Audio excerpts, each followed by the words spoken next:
SRT, they got that realness flowing in they DNA. Damn you lame if you ain't tuned to SRT today. HO got that payload when he say so, what you betting on? Don't get mad at me on fantasy, break up Kyrie LeBron. I be smooth as sports superhero, Hancock in the mix. Deal with roll tide forever, real talk, you know who he gon' pick. See where I be with SRT, behind the glass, that G-Money. They with a strong, I never lose, 6-man elite, that's J Smooth. All you other sports radio shows is fake news. Believe it. Turn up your radios, cause it's time for SRT Radio. Yeah. What up? It's Sports Roundtable, and we're live from our virtual studios overlooking the digital world and the social media world and the digital platform. This is on YouTube at SRT Sports Talk Radio 2705. Make sure you like the page, click that subscribe button because it helps us in our YouTube universe as we are all around the world. And I am your humble host, H.O. from Bankhead. And I got my main man with me tonight, as Hancock will be coming in a little later on. He said he got something for you, Coach. And the coach is in the building. Coach, what's happening, bro? Hey, Joe from Bankhead. What's happening, baby? What's going on? I heard that last part of the news. I'm scared. Nah, don't be scared. Don't be scared. Please don't be scared. Man, we got a lot to talk about. We got some ballers and busters and boy stops. Smitty is going to come on and see if he could fix the railing Atlanta Falcons as. Boy, we got a lot to talk about. Yes, and Hancock said he gonna be in just in time for Smitty because he got questions. You know, Hancock said that the Falcons been putting cologne on stink ever since the draft. And he said that cologne is running out right now. So we'll see what's going on with that, man. So yeah, we got a lot to talk about, man. You got a lot to talk about, man. And before how was your holiday? How was your Thanksgiving, Coach? Let me not be rude. Hey, man, I'm here. I'm alive, and that's all I need right now. There you go. Glad of that. Didn't nobody put no raisin in the potato salad, did they? If they did, it got thrown at them. Huh? I threw it at them if they did. One raisin at a time. No, I don't do the raisins. I know that's right. No, Did anybody put pineapple in the macaroni and cheese? I take my pineapple in a cup and not on my meat. No, you can't put in the macaroni and none of that stuff. No, we're not working with that. Man, shout out to Gigi. She's online. She representing. She said, hello, family. Yeah.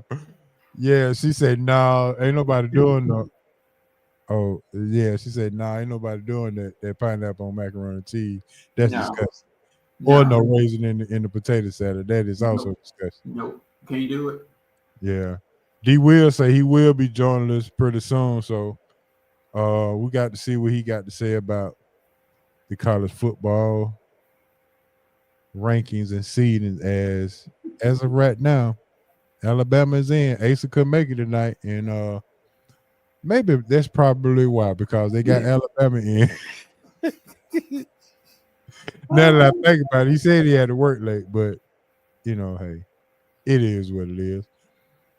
We got some hot news to talk about, Coach, and we got the weekend that's coming up is the championship weekend. Yep. Shout out to Dez. What's up, bro? What's up, Dez? They got to get together, man. Got to get Mama her merch. Yeah, this Saturday probably be a good time to get it to her. So let's meet up soon. But championship weekend is coming up, man, and boy, it's gonna be a ball burner of a time as Georgia and Texas in a rematch for the SEC title. SMU and Clemson. Are you surprised about Clemson? Not well. Like I said, after that first game they played, when Georgia stomped them in the ground, I said, well, we'll see y'all later, Clemson. But Clemson said, hey, it does matter when you lose, so you can make a comeback and try to let everybody know that. Yeah. We ain't dead yet. And old Dabo, Oh, Dabo. Yes, sir. he seemed to find a way. No matter what happens, he finds a way to get his troops together, Mister. I don't use NIL, and he came through. Came Said, through. "Hey, You getting it I'm back. back." All right. With that being said, hold on, Coach. I got my main man, D. Will, is in the building. And everybody said, I know why he came on today. Look at it. Yeah. And look, Asa couldn't come on, so he said he had to work late. I'm pretty sure he Yeah, didn't right. want to hear your mouth. I'm pretty sure of that. That's all. That's all. Yeah, I know. I listen, let's call it what it is. And with that being said, let's jump into some hot news. Yes, sir. The hot news sponsored by good old Big Easy Grill, 1193 Collier Road. Big Easy Grill, the best Louisiana seafood in town. Just check them out. Go to BigEasyGrill.com, or you can just go on over to Big Easy Grill, and they got them shrimps waiting on you. 1193 Collier Road, Atlanta, Georgia. Don't go to Lawrenceville now. It's Collier Road, Atlanta. Don't go all the way out to Lawrenceville. You had your heart broke. But when you get the Big Easy Grill, make sure you get the crab claws, the voodoo shrimp, the voodoo wings, and all that. And make sure you take part in the shrimp po' boy as well. Big Easy Grill. Make sure you mention SRT Sports Roundtable. You get your 10% discount on any meals, $25 or more. All right, man. Let's go ahead and get into it. The hot news. Let's jump right into it. My first question was, did he wrap up the Heisman after his performance this past weekend? I didn't put no name by it. I just said, did he? Because it wasn't a she. It was a he. And, Coach, I'm going to let you go first since you up to the top right. Did he wrap it up? The Heisman, the trophy, the Heisman Trophy, did he wrap it up this weekend? You tell me who. You tell me yeah or nay. Well, I ain't gonna say he wrapped it up, but he sure put a nice bow on it. And I'm talking about Travis Hunter. I'm like, Okay. hey, 3 TDs, an interception, and then I'm gonna say this quietly. I hope his wife not a girlfriend now that he got to wink at one of the cheerleaders, which she didn't take too kindly of. But I'm like, girl, you got a Heisman Trophy winning husband. You better be quiet and let that man cook. But yeah.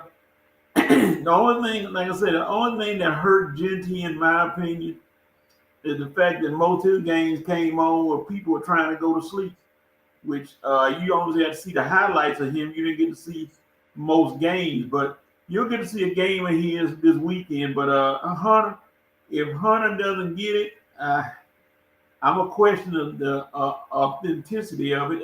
Cam Ward, you lost, so you'll be invited. Shedeur, you're gonna be invited too, but Hunter is all over the field, and you just can't knock a kid that's all over the field. And then it don't hurt that he's a good kid. He never calls any problem.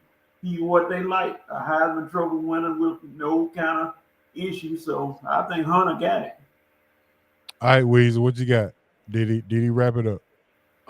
Yes, Travis Hunter wrapped it up. Now I gotta backtrack a little bit. Couple of weeks ago, several weeks ago, I was on here and I told Han, I was like, there's no way Travis Hunter can win it, right? And I proved to be wrong. Because I'm going to tell you like this. I think Deion, Coach Prime, made a concerted effort to get Travis the Heisman Trophy. Not only did he talk about it every chance he got, right? He expressed it every chance he got, but he also made sure that he put Travis in positions on the field, especially in those last 4 weeks, that highlighted him so he can have what we always talk about, Heisman moments, right? He had difficult catches. He had spectacular interceptions. He was an impact in each and every game. And then the key thing is they won, right? They got themselves to a position where they could be talked about because they won. So with that, I think, yes, Travis Hunter wrapped up the Heisman over the weekend. But I will say this. It wasn't a very deep field this year. And the reason I say that, because it wasn't a quarterback that stood out, that took the reins for the Heisman Trophy. That's a quarterback award. And the two people who are leading in the clubhouse for the Heisman trophies are a running back and a defensive back, whatever you want to call him, wide receiver. He's a slash, whatever he is, right? So my point is, it's a de facto Heisman. Not saying he didn't deserve it or earn it, but it's one of those years where it fell to him that the best quarterback in the country is on his team, and not many people in the United States in college football like him, right? They don't like him. They love his play, but a lot of people don't like him. The same way they did his dad, right? Because of his rambunctious attitude, let's so to say. But I will say, I think Travis wrapped it up, man. He deserves it. He's the best player in college football this year. He's done the most to impact his team week in and week out. Not saying Genty doesn't impact his team a hell of a lot, because he does, and he has them in a winning position. But kind of to what the point Coach made, you know, we didn't see him. You know what I mean? Like, we didn't see him. And real quick before I move on, one point I want to make, and y'all know I got to tie this into my Tide. 2 weeks ago when we played Oklahoma, you saw a coach try to do the same thing that Coach Prime did. When you saw Alabama and Coach DeBoer try to get Jalen Milroe to New York. They know he couldn't win the award, but they were trying to get him to New York.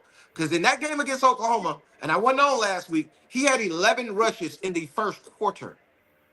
In the first quarter, he had 11 rushes for 3 yards. 3. Our running backs had 6 carries for 36 yards. However, we did not deviate from what their game plan was to feature Jalen Milroe in this football game. Hey, we're going to run Milroe. He's going to pick up yards. He's going to get it. We're going to throw it deep. He's going to bust passes. That never happened. So that's why we were stagnant in that football game, and we failed to score an offense, a touchdown the entire game. So it was the reverse effect with Alabama, but it worked out for Colorado and Coach Prime and Travis Hunter. Okay. Yeah. Sounds good. Coach, you anything else you need to add to that? No, he summed it up pretty good. So there it is. You got it. All right, I think Dez put some online before we even get to this part, but he just wanted to drop that in there as we had said something about the college football playoffs, and I said D Will be coming on, and I know why he will be coming on tonight, and this is what Dez had to say to that. Hey, you know when somebody finna give you a backhanded comment, they always start off with no offense or nothing against. Right. But then they say it. So it is something against Bama. It is. So, but it's fine. It's fine. We here, baby. We here. Now, all this can change if SMU lose. Yeah. Yeah. Or, I mean, it's some things. Are we getting there already? No. I'm just saying things could change. So,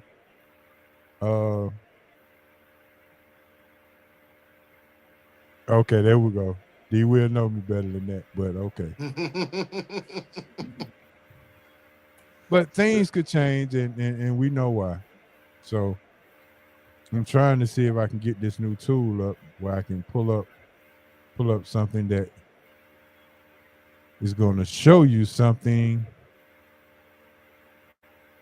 and then we can get to it. Let's see. I ain't trying to leave it out.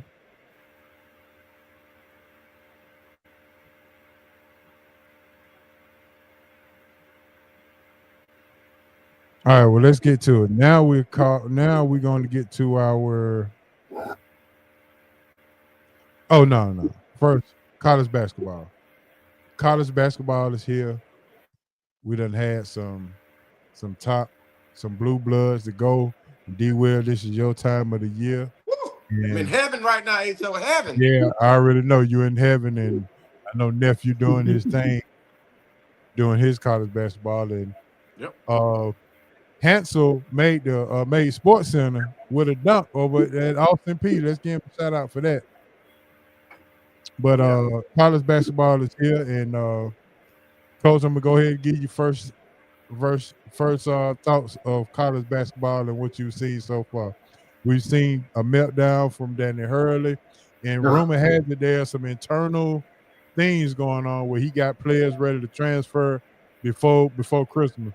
But Wow. that's just those just from our sources. So back-to-back champions is having a little trouble in UConn. But your thoughts on the first month of college basketball so far, Coach? Well, I mean, a lot of those teams are gonna really rethink that thing about getting these preseason. I mean, not preseason, these big tournaments at the beginning of the year, because some of them didn't do too well. Looked pretty shaky for a minute. Yeah, I agree. You got North Carolina lost 2 or 3. UConn lost 3. Kentucky just got picked off last night by Clemson Yeah, in the challenge. A lot of big time teams who have plans on winning the national championship already got 2 or 3 losses right out the gate. And I love those tournaments because they make college basketball get exciting right off the bat. You're not seeing Gonzaga against Austin P. Duke against Little Sisters of the Poor. Games like that. You seeing some good basketball right out the bat. And then tonight, you got 2 good ones. You got Alabama against Carolina, and you got Duke. Who is Duke playing? Auburn. Yeah. You got 2 classics right there, playing tonight. D. Will say you can't hear. You can't hear? Oh, okay. Go ahead, Coach. Keep going. I'm not sure why. Yeah, you got.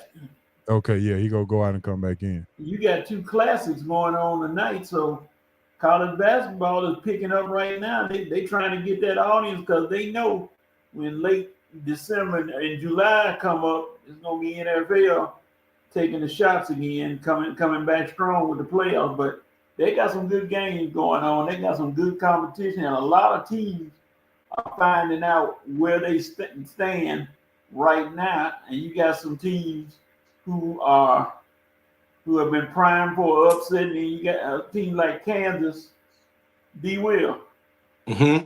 Okay. Oh, he good. Then you got teams like Kansas who are saying, "Hey, we are the team to beat this year," and so it all makes for a good beginning of the year with these tournaments, and then now you get into these regular season games, and teams understand, and I hope they understand. They should. They've been around. I mean, they know these games they mean something, but they're not a determinant toward the NCAA tournament. They get you ready for the tournament, in my opinion, playing somebody good. You don't want to mow through people that you know you can beat and don't give you any kind of true designation. So I like what's going on so far. All right, Weezy, your turn. You took a sip before you started, but go ahead. What you got? Had to wet my whistle, man. There you go. I got a lot to say about it, but nah, man. College basketball right now is at an all-time high. I'm sorry if people have left the game. I know Hancock is a detractor of college basketball, but he's just missing out on the sport that he loves. Because college basketball right now is probably one of the most competitive sports that we have. The big names and talented players are in college basketball. A couple of years ago, we went through the phase of guys going to the OTE, not playing college basketball, guys going overseas, not playing college basketball, guys going to the G League and not playing college basketball. If you notice, that trend has stopped, right? Guys are going to college. Now with the inception of the NIL and the transfer portal, all the top athletes that are basketball players coming out of high school are now going to college. And you can see them to the point where OTE even changed their model to where guys can come during high school, and when they're done, they go play college basketball. I.e., the Howard kid that's at Auburn right now that played in the OTE last year that's from Atlanta. So with all that being said, man, college basketball is awesome. And I heard Coach mention Kansas, and Big H.O. you mentioned earlier. My nephew plays at UNCW. He plays at University of North Carolina, Wilmington. They played Kansas the other day, all right?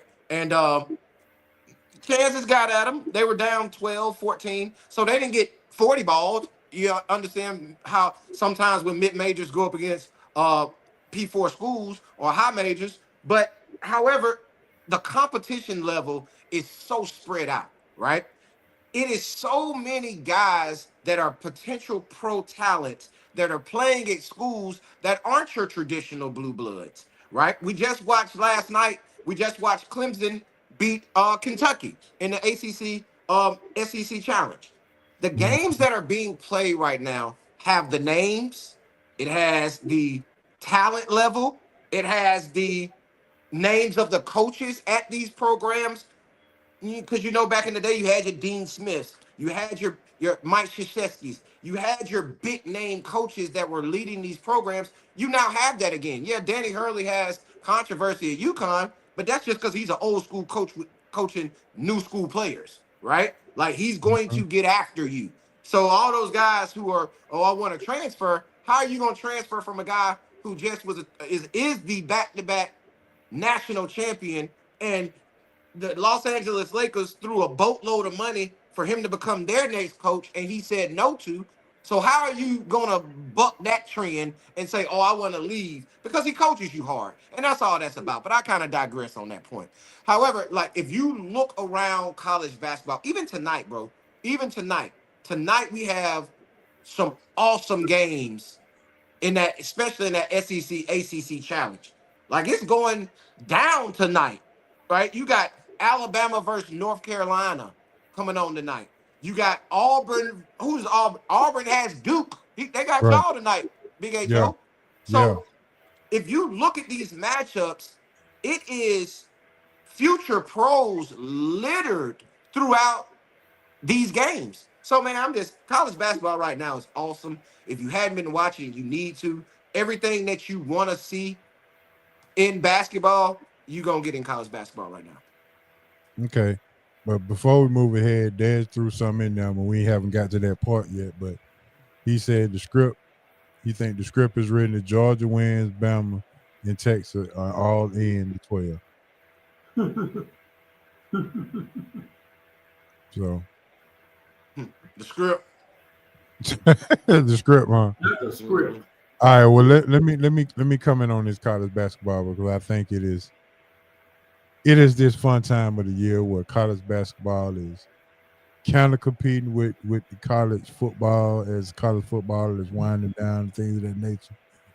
Well, I will say this, and I think that me and Hancock had this conversation, and he said that, and I understood clearly what D. Will was saying now, but I think D. Will said something about Cooper Flag was just a little tad bit overhyped in a bit. So I was like, okay. So now my point to it, and I understand clearly what you were saying, maybe it wasn't clearly stated, but I think you meant he's not the guy, and we clearly see it now that you can't just give him the ball and say, get me a bucket. He's not that kind of guy. No. He plays harder than everybody else. That is his MO. And that's what has made him one of the top guys in the NBA. And then Gilbert Arenas comes on his show and says, yeah, I probably would take Ace Bailey first or Dylan Harper before I take Cooper Flag. And when I made that statement, it was just from me scouting Cooper Flag, right? Right. And from what I know about how guys are scouted and how they're projected to next levels from high school to college and college to the pros, it's certain aspects of the game that you have to be considered one of those guys. Right? Well, guess what? Hold on before you finish, because we got to guess. Look at my man. Yes, sir. You guys getting all prestigious. Yes, What's sir. up? What's up? I had to make sure Hancock hear this before you keep going, D. Will. We talk about Cooper Flag, college basketball, and how he's kind of clearing up his statement that he made earlier. And now, now we see him against good competition. Now we can see some flaws or whatever, or the expectation. And I think everybody thinks that when you are the number one player in the league, a number one player coming out of high school, that you are that a guy that you can just roll the ball out and he can get you 30 at any time. But again, he's not that kind. He's not a volume shooter. He plays harder than everybody else, and that's what everybody keeps talking about. All right, D, you keep going. So yeah, so that's all I was saying. A lot of people thought I was knocking Cooper Flag. I wasn't knocking. I understand he's a very good basketball player, but when you're projecting to next levels and you're talking about guys who are going to be number one overall picks, guys who are going to be franchise players, guys you're going to build around, they have to be somebody that you can do what H.O. just explained, roll the ball out to, and they can get you 30 rolling out of the bed. And I said this before, especially on my platform, Cooper Flag is more Aaron Gordon than he is Kevin Durant, right? And after he went through the USA trials and he supposedly had those good summer workouts with the NBA guys and the USA team, they were pegging him as a Kevin Durant, right? Like he's going to be the next guy to come into the NBA and be him. When that's not him. He's Aaron Gordon. He is an energy guy. He is a champion. He is a key piece on a championship squad that's going to make hundreds of millions of dollars in the NBA and play 10 to 14 years. That's who Cooper Flag is. But to say Cooper Flag is the next coming of somebody, let's not do that. And that's all I was saying. And I'm glad that people are now getting a chance to see what I saw. He's a very good player, but I don't know if he's a franchise player, which is a big difference. Right. All right, Coach, what you got? What you want to respond to that? I know Hancock will respond to that in a minute. But Coach, you want to respond to that since you're a North Carolina fan? Well, you saw Bill Self is an old school to his heart and been around this game. You saw what he did to Cooper Flag. He said, okay, you want to be that dude to try to take all these shots? Okay, we're going to double team you.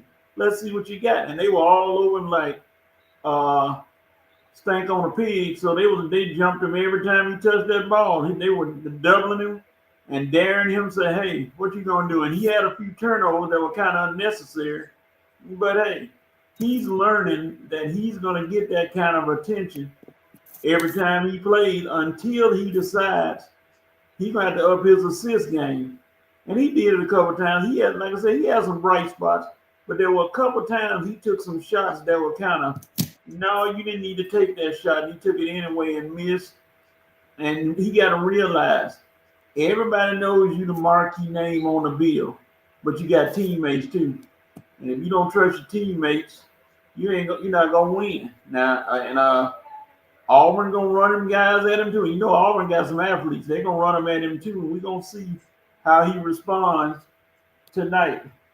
And right now, I just looked North Carolina up on Alabama by 15 already. Oh, look like that don't mean nothing against Alabama. No, it's not. It's not 15. They just started. No, Alabama got some horses. They got some pure D horses. So that real quick side note, D Will, who wins the game when Alabama plays Auburn? Sheesh. That depends on if Auburn can score with Alabama, bro. Like if they can, if Alabama is a make or miss team, if they're making shots, they're gonna be hard to beat. If they're missing shots, you're gonna be in the game. Just that simple. So if Alabama's making shots, I don't think anybody in the country can beat them, just to be honest. But if not, I think Auburn has a shot to beat them because, like I said, they got a lot of athletes. They play an up-tempo game, and Janai Broome is playing like the best player in America right now. Yeah. Okay. Mr. Hancock, welcome back. What's going on? Happy Thanksgiving. I hope you had a great holiday. You're looking real spiffy there with your glasses, your professors on. What did you got to say about the college basketball season thus far? Have you even watched it? I honestly feel like I shouldn't even be part of this conversation. According to what D. Will said. So in that respect, I defer to them as far as their knowledge of what's going on in college basketball, because I have not watched a lick of college basketball. I've heard all of the accolades and all the hoopla surrounding Cooper Flag. And, you know, I've seen excerpts of this kid at Auburn that's supposed to be the truth, that shoot it from, you know, distance, that's you know, shoots a good percentage. So I got to check them out. I will get involved in it to look at it. But D. Will, you said something about it being, you know, back and all of that. You know, I won't go back and forth with you on that because maybe it is. I don't know what the ratings are. I know I've been an avid sports fan all my life, but I find it so difficult to get back into it right now. And I'm just speaking on my behalf because it just seems that it was so disjointed. You know, we don't know. There's no ties to it right now. So I have to get back into it. I understand what you're saying. That, you know, diehard, dyed-in-the-wool college basketball fans are back. I still hadn't heard it because the people in my circles still aren't talking about it. So I don't know. I don't see it the way you see it right now. I'm going to keep looking. I'm going to try to check out these games tonight when we get off air to kind of get my feet wet. But as far as the Cooper Flag situation, we're looking at a guy that's coming out of high school, going into college, and they're playing grown men. I mean, a lot of these schools now are playing with guys that have transferred from college to college. They have experience. So it's going to take time. You know, I always say iron sharpens iron. If this kid is as good as he's touted to be, he'll step up. You know, he'll find his way, and he'll be the beast that they say he's going to be. I've seen highlights of him, and I've been like, man, he jumps off the page. So in time, we'll see what happens. Coach, you're right. They're going to throw things at him. When you have a big name, they're going to come at you. So they're going to try to take him out of situations and whatever. He has to find his way. But that's a lot. The coaches have to help a kid like that also. They have to make the game easier for him because he's going to see stuff that, you know, if he was the best player in high school, think about it. He may have been head and shoulders better than those guys. Now he's going to play with basically men. It's a different era. It's a different game. So I do want to see him. I'm not all the way out. Don't get me wrong. I'm not out on college basketball. I'm going to give it a chance. But I'm going to be honest about it. When I talk to you about it, I'm going to be honest about it. And I'll let you know what I see. But, hey, Cooper Flag, I'm a fan from what I've seen. I want to see more of it. I was interested in something else you said. What's happening with with Hurley? What's happening with the kids up there? Man, Hurley, he coaches hard, right? He gonna cuss you out. He gonna get in your face. He's a old school coach. Well, D-Will, you may want to preface that by telling everybody who his father is first, and that's probably where he got it from. Bro, his dad is a legendary high school basketball coach, right? Legendary. So, and we know his whole family, right? You can go to his brother who was a standout at Big H.O. Love of his life type thing. So, but my point is, they can't get coached like that anymore, right? And that's the issue you run into. However, he's doing it and he's still winning championships. So I put it on the kids. And you're not going to sit here and tell me that how he does things doesn't work, because it's worked into back-to-back championships. It's worked to multiple first-round draft picks. So I'm putting it on the kids, man. They soft as hell. That's all I got to say. Yeah, I agree. And they got a couple of players ready to transfer in December from UConn right now. Why? I mean, because they soft. Yeah, D-Will just said it. They don't want to be coached hard. They can't be told anything. And I'm like, bro, what's going on? You gotta. Here's another point. Well, speaking of that, let me ask this, guys. The Lakers showed so much interest in him, and that's his style. Do you think that would have worked in the NBA with grown men? Because that's how he's been successful. That's why he didn't go. He turned the Lakers down. The Lakers didn't turn him down. Yeah. That's what I'm saying. Exactly. That's my point. Do you think had he taken it, would it have worked? No, that's why he didn't take it. And he knew that. I'm saying that's the end. He knew it wasn't gonna work. He knew he wasn't finna get there and bow down to LeBron James. No, I'm not about to do that. And that's what he was gonna have to do.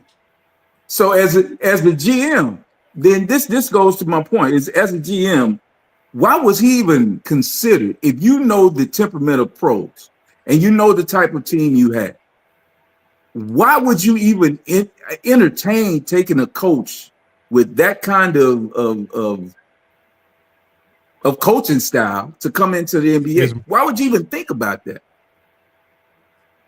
It's Martin. He was the hottest coach in America. Like he was. It's Martin. This is not a regular NBA franchise. We're talking about the Los Angeles Lakers. They need splashes. They tried to go get the biggest splash that they could possibly get, and he knew better of it and turned it down. Yeah, I just think that would have been a stupid move. Yeah, but that's my team. My team does stupid crap. Right. Look where we at right now. Yeah. Yes, sir.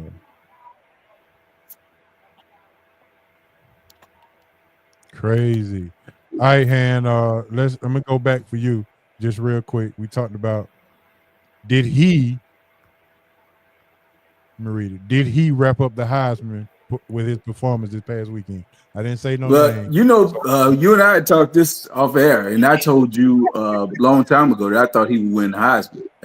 I said it from the start. I think that he's done something that nobody else could do. Now, had there been a quarterback that set himself apart and had run the season, yeah, I think it was still a quarterback's award.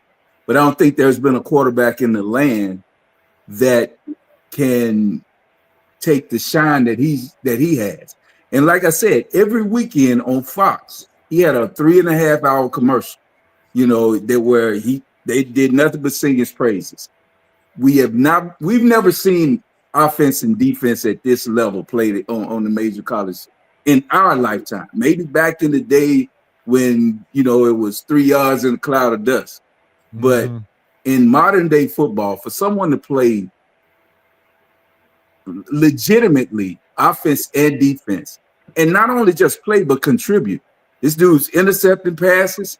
He's making breakups at the line of scrimmage. I know D. Will said that he didn't feel like that was a Heisman moment, but now it elevates if you go back to everything he did, and you go back and see the touchdowns, the 100-yard games, the touchdowns that he's taken the football from people on bad passes.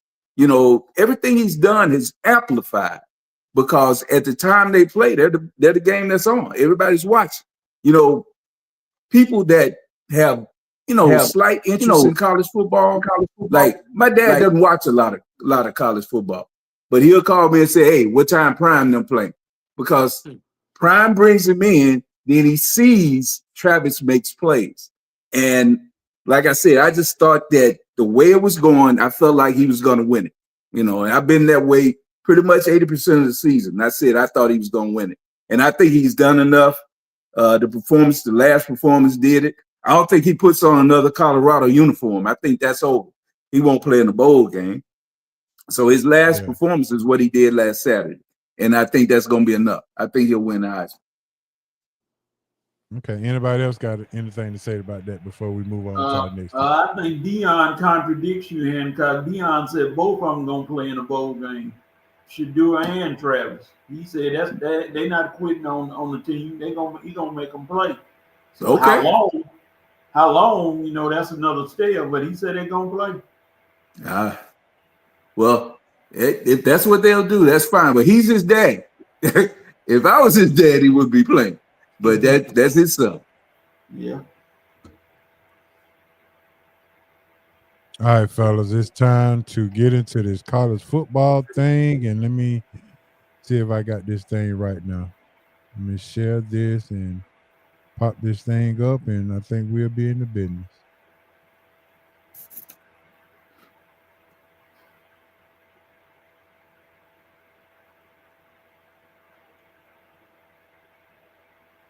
No, I don't have it up. All right, college football seasons came out this past weekend, and boy,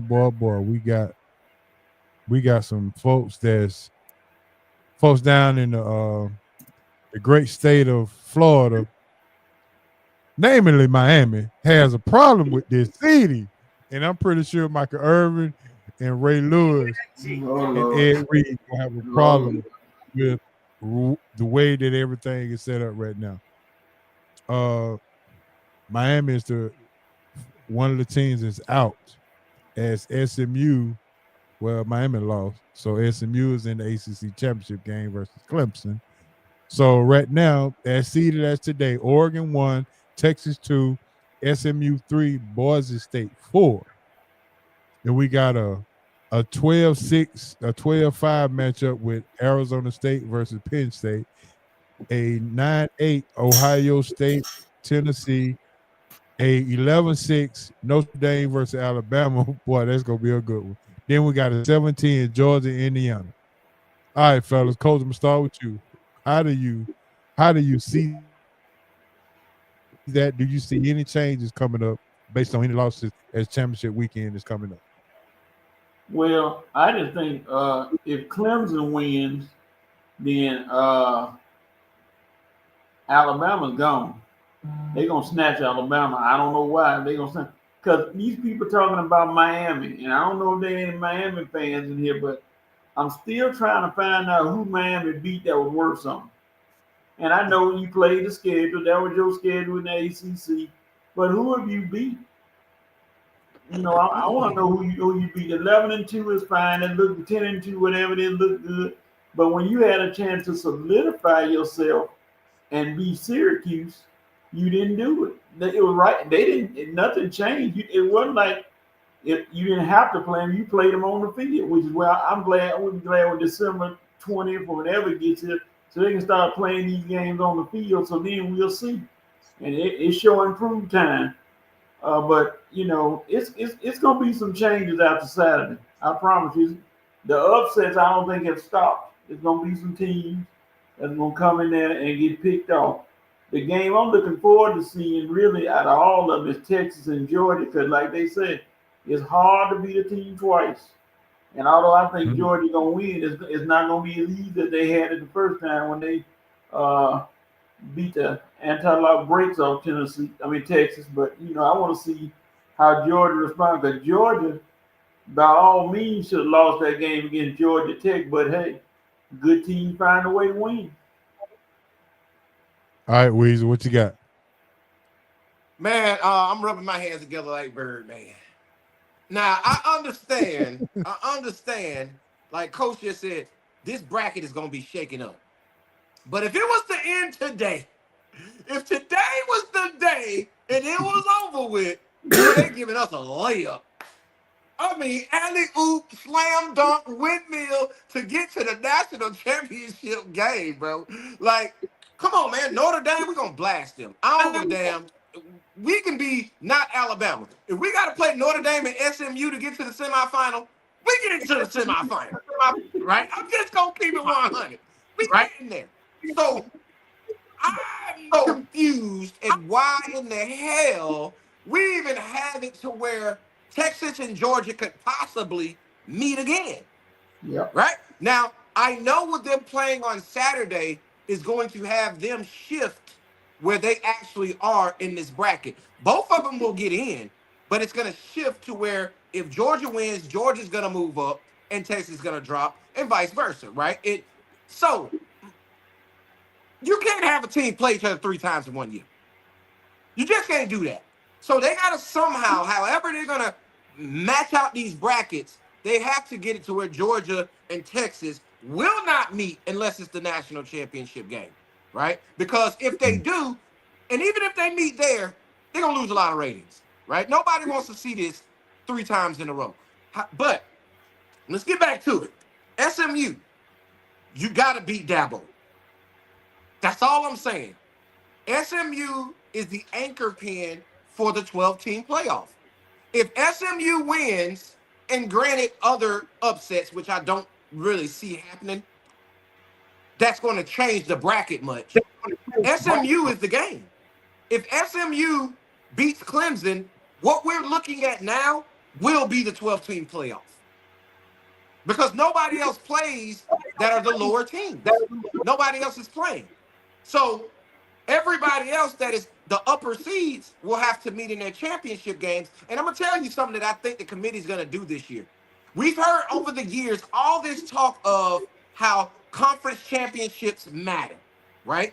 Winning your conference championship game matters. What's gonna happen is you can't punish a team for losing a conference championship game.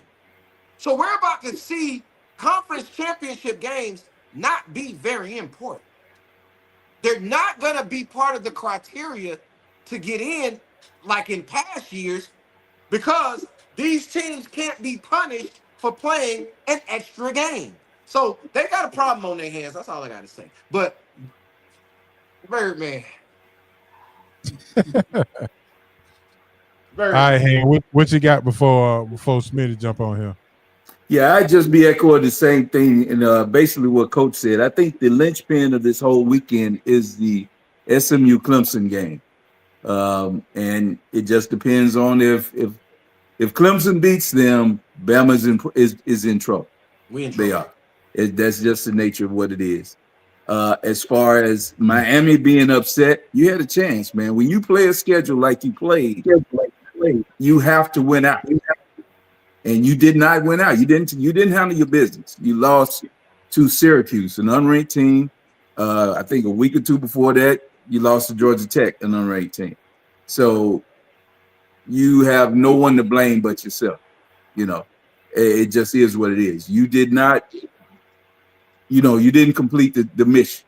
Now, taking into account, I'm not going to go into last year when the team was undefeated and got left out. We've seen that happen last year. So, this is what I say about the rules. The rules of what they do is whatever they make at the time. And we have to remember that this is a TV show. So they're going to put the best show they can on. Last year, they didn't feel like Florida State would have been enough of a TV show. So you didn't get to go. This is the same thing here. And they're going to line it up. D. Will, you're correct. They're going to do whatever's in their power not to have them play 3 times. Unless it's the last game of the year and they have no control over. So I agree. This whole weekend, they're already setting up scenarios, talking about if this team wins. Believe me, it's already set up. It just depends on now the final outcome of that Clemson SMU game. Okay. All right. So real quick, and I'm still waiting on Smitty to come through. Does South Carolina have beef or Ole Miss have beef with not being in the 12 right now? Man, please. No. South Carolina lost to Bama. So how you gonna say we deserve to get in over Bama when Bama beat you? So Ole Miss, no, they messed up when they lost. Even Lane Kiffin said it. He's like, I know we done, right? Yep. And we deserve to be done. He admitted it. So yeah, neither one of them have a gripe. Right. And coach has a problem with Ole Miss anyway because he's from the great state of Mississippi. So it goes deeper than that. Not Hancock. It goes deeper than that because something they did back in the day. But I ain't gonna get into it. You ain't gonna get into it. No, sir. They treated some of my football players wrong, but we're not gonna get into that. Hey, Coach, we can go all throughout the Southeast Conference and see that. Yeah, we had George Wallace standing in the door. Yes.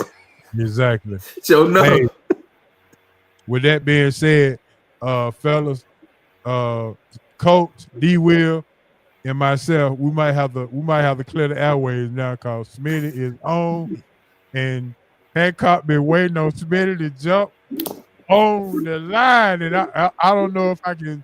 I don't know if I need to stay on here to even deal with it. Welcoming to Sports Roundtable, doing the Falcon Report, my main man, Smitty Smith. What up, Smitty? What's going on, bro? Hey man, what's going on? I just want you to know, man, I got security right there in the back, so he good. Okay, that's what I'm talking about. Hey, Smitty is standing proud. Listen, I'm gonna be honest, Smitty. Smitty has taken off his Falcon colored glasses in the last couple of weeks. He has been blaming the coaching in all of this to the cause of the Falcons on this 3-game losing streak So Smitty has come a long way, and Hancock didn't think you could do it, but you has come a long way to come out of those Falcons road glasses. So Smith, I'm gonna let you go off on your rant about what's been going on with this 3-game losing streak. It's just as simple as what you just said. It's the coaching, man. Coaching had to get back to what they were doing during that 4-game streak where they scored 30 points. As to where the defense was playing okay, but it wasn't up to par. But you've seen them come alive last week with 5 sacks. So what they've got to do is just go back to the drawing board and coach a balanced game. And what I mean by that, you got to move the ball on offense, control the clock on offense, run the football, use your strength, and I say that all the time. Then on defense, play like you did last week, get after the quarterback, switch it up a little bit, be aggressive. So once they put a full game together, balanced game, I think this team gets on track because they still have the talent to be a playoff team. All they have to do is just put it together. Now we can lose the division to Tampa, even though we beat them twice, right? Yeah. And that comes from Tampa having more wins than we have. No, that comes from head to head. If they have if the only way they win the division, they have to beat us by a game. But if we end up with the same record, we get the advantage because we had the 2 wins head to head. All right, so I'm gonna turn this over to Hancock. Hancock, what do you got to say to Smith? Well, Smitty, the thing I was saying all the time is that the Falcons tried to win now and win in the future, and it backfired. I've been saying this from the start. You made a bad calculation by signing Kirk Cousins. I for the life of me, never understood the fanfare and the admiration and everything about Kirk Cousins. And I'm like, he was at a better situation with Minnesota. We see what's happened to Sam Darnold, as bad as the quarterback as he is. Playing in Minnesota, he's a Pro Bowler. So now you're taking Kirk Cousins out of a situation where he was thriving with arguably top 1-2 receiver in the game. He's throwing to every week. A good running situation, a good defense. He had everything. And then you bring him to a situation in the Falcons that's in flux. And this is what I was saying. You had a new regime in coaching that now you're saying is not living up to the bill. You have a tight end that you drafted wrong. I said that from the start. Everything about this situation was teetering. And you brought him in, and he was supposed to be the stabilizing force. 8 weeks after you signed him to a $100 million deal, you go out and spend the 8th pick overall to bring in a quarterback that you hope you don't play. I said this. I'm not going to, Big Home, I'm not going to get on the tangent. I just thought it was crazy at the time. I kept saying you were putting perfume on stink. You should have taken a shower. You tried to cover up by doing the stuff you did. You brought in aging defensive linemen and Judon, thinking that was going to be the key to helping everything. This situation is bad. And then you look around the league. You got Knicks out in Denver playing, and they're bringing him on. He's playing and playing well. He had a rough start, but he's playing well. Which I never thought would happen. Believe me, I didn't think he was a quality NFL quarterback. But that goes to show you again what coaching can do. Coaching can help. You look at the situation in Washington and what they're doing with their rookie quarterback. See, my point on it, if you're taking a guy that young, well, put him out there and let him play. Protect him, do what you got to do. But you retarded the progress. You knew this was going to be a problem. I said it was going to be a problem. As soon as Kirk Cousins started showing what he truly was, I told you, Atlanta was going to go crazy. And all you hear now is, we need to put Penix in. I knew this was what was going to happen. And you saw the Falcons try to stop this by not playing him in the preseason. There was no cause not to play your rookie quarterback in the preseason to get him experience. That was crazy. Yeah, and now we're sitting here where you're teetering. You're lucky you're in the NFC South, which is probably the worst division in football when you look around. So you have a chance to win. But now you're going to put a quarterback in here that has no experience. So everybody's clamoring for it. So anyway, I said it before. Yeah, I can pat myself on the back because everything I said that was going to happen, it happened. It had. And I just don't think people looked at it right. I always make a joke with you look with the Falcon covered glasses. That's feather covered glasses. That's fine. My team sucks. My team sucks. So I ain't got I ain't got nothing to stand on about my squad. But at least I'm man enough to say I know my team sucks. Yeah, but H.O. will tell you, he watch my videos all the time. I watch it too. I'm not fan friendly. I just keep it real. Even if they bad, I'd say they bad. But now you have. As I told y'all from the jump, I think the problem started when you went out and hired an offensive coordinator and defensive coordinator that were first year coaches. You should have put them as position coaches. First year play callers. Right. You bring in a first year play call on each side of the ball. That's already a mistake when you're a veteran head coach. You bring in veterans to coach veterans, and you bring in a veteran to coach those young guys up. They did it absolutely backwards. Then you talk about Michael Penix, and honestly, right now, it's honestly looking like a better decision because they knew it was a possibility that Kirk Cousins could go backwards. So now you have something to back that up. But at the same hold time, up, Smith. Hold up, Smith. Go ahead. Before you say that's a good decision, is it going to be a good decision when next year you're sitting in a $50 million hole that you can't use the money to help That's a chance you gotta take. That's a chance you gotta take. Oh, that was okay. All right, go ahead. Go ahead. You go ahead. Go ahead. My bad. But the only reason why I say it's looking like a better move right now because if Kirk Cousins just doesn't work out, you still have your future quarterback on the team. But this offseason, you have to think real hard, and just like I just said, you got to think about going and get a veteran offensive play caller and a defensive play caller. You just got to make that decision. And honestly, and I've said it, and I stand on it.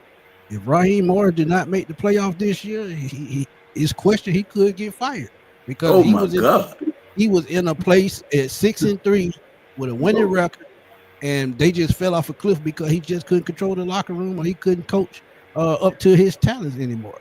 So, yeah, I get it. And Fontenot could be right out the door, right behind him. Let's keep it real because he brought all this in. Arthur Blank gave him total control, and he did what he wanted to do, but seems like they still made a mistake with the coaching staff, and that's where it starts. They have all the talent in the world, but they're out there not executing.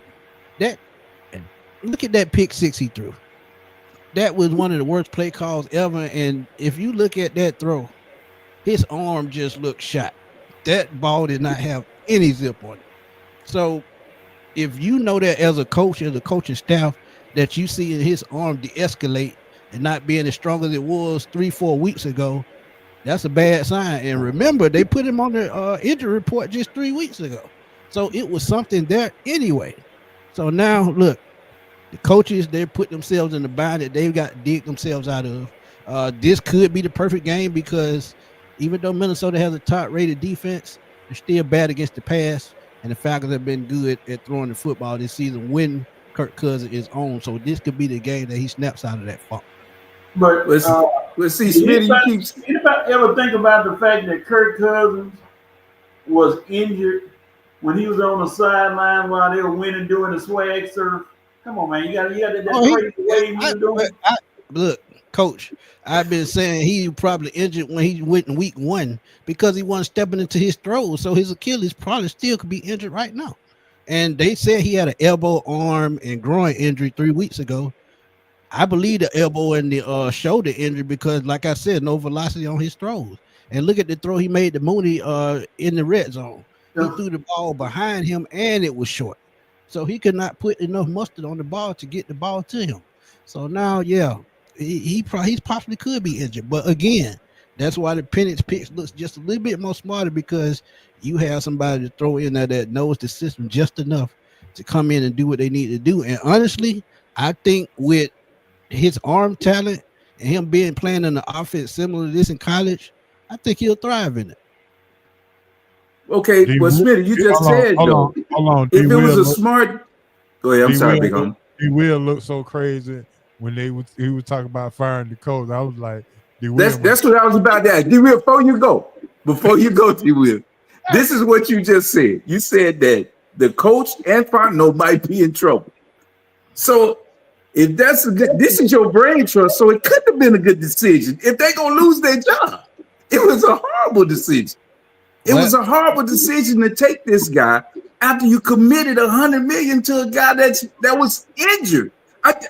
He was coming off an Achilles injury, and you paid him a guaranteed amount of money, which is going to hurt you for how many years? How many years are they tied up in this contract? Just 2 really, because after 65 next year is only 10 in the third year.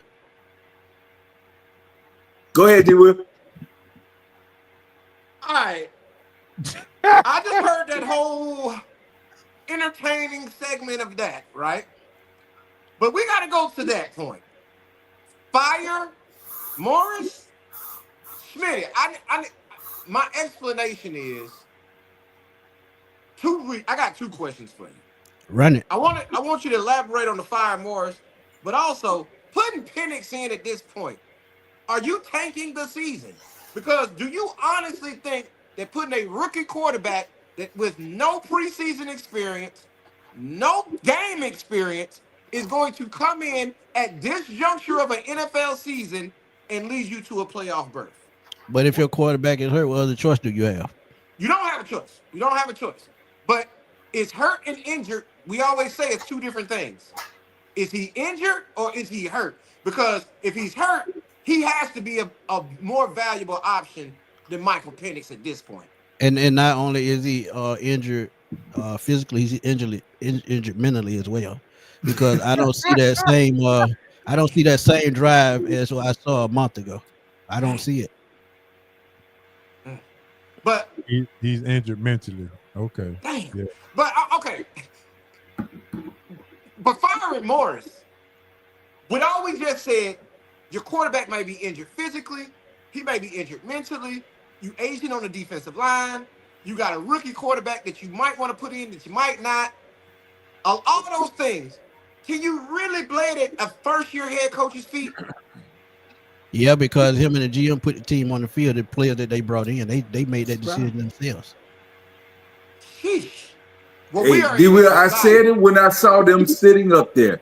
There was no Arthur Blank sitting there. There was nobody but those 2 brothers sitting there when this decision was made. They put them both up there, and I told Big Homie, I don't know if you remember Big Homie, but I said, them 2 brothers in trouble because they're going to be the ones that's going to be grilled. They're sitting up there, putting all their eggs in an injured quarterback, and they just used the 8th pick overall on a player they hope they don't play. And if this stuff goes south, it was going to be a problem. I told you that. And here we go. Let me ask this. Go ahead. Conspiracy theory, okay?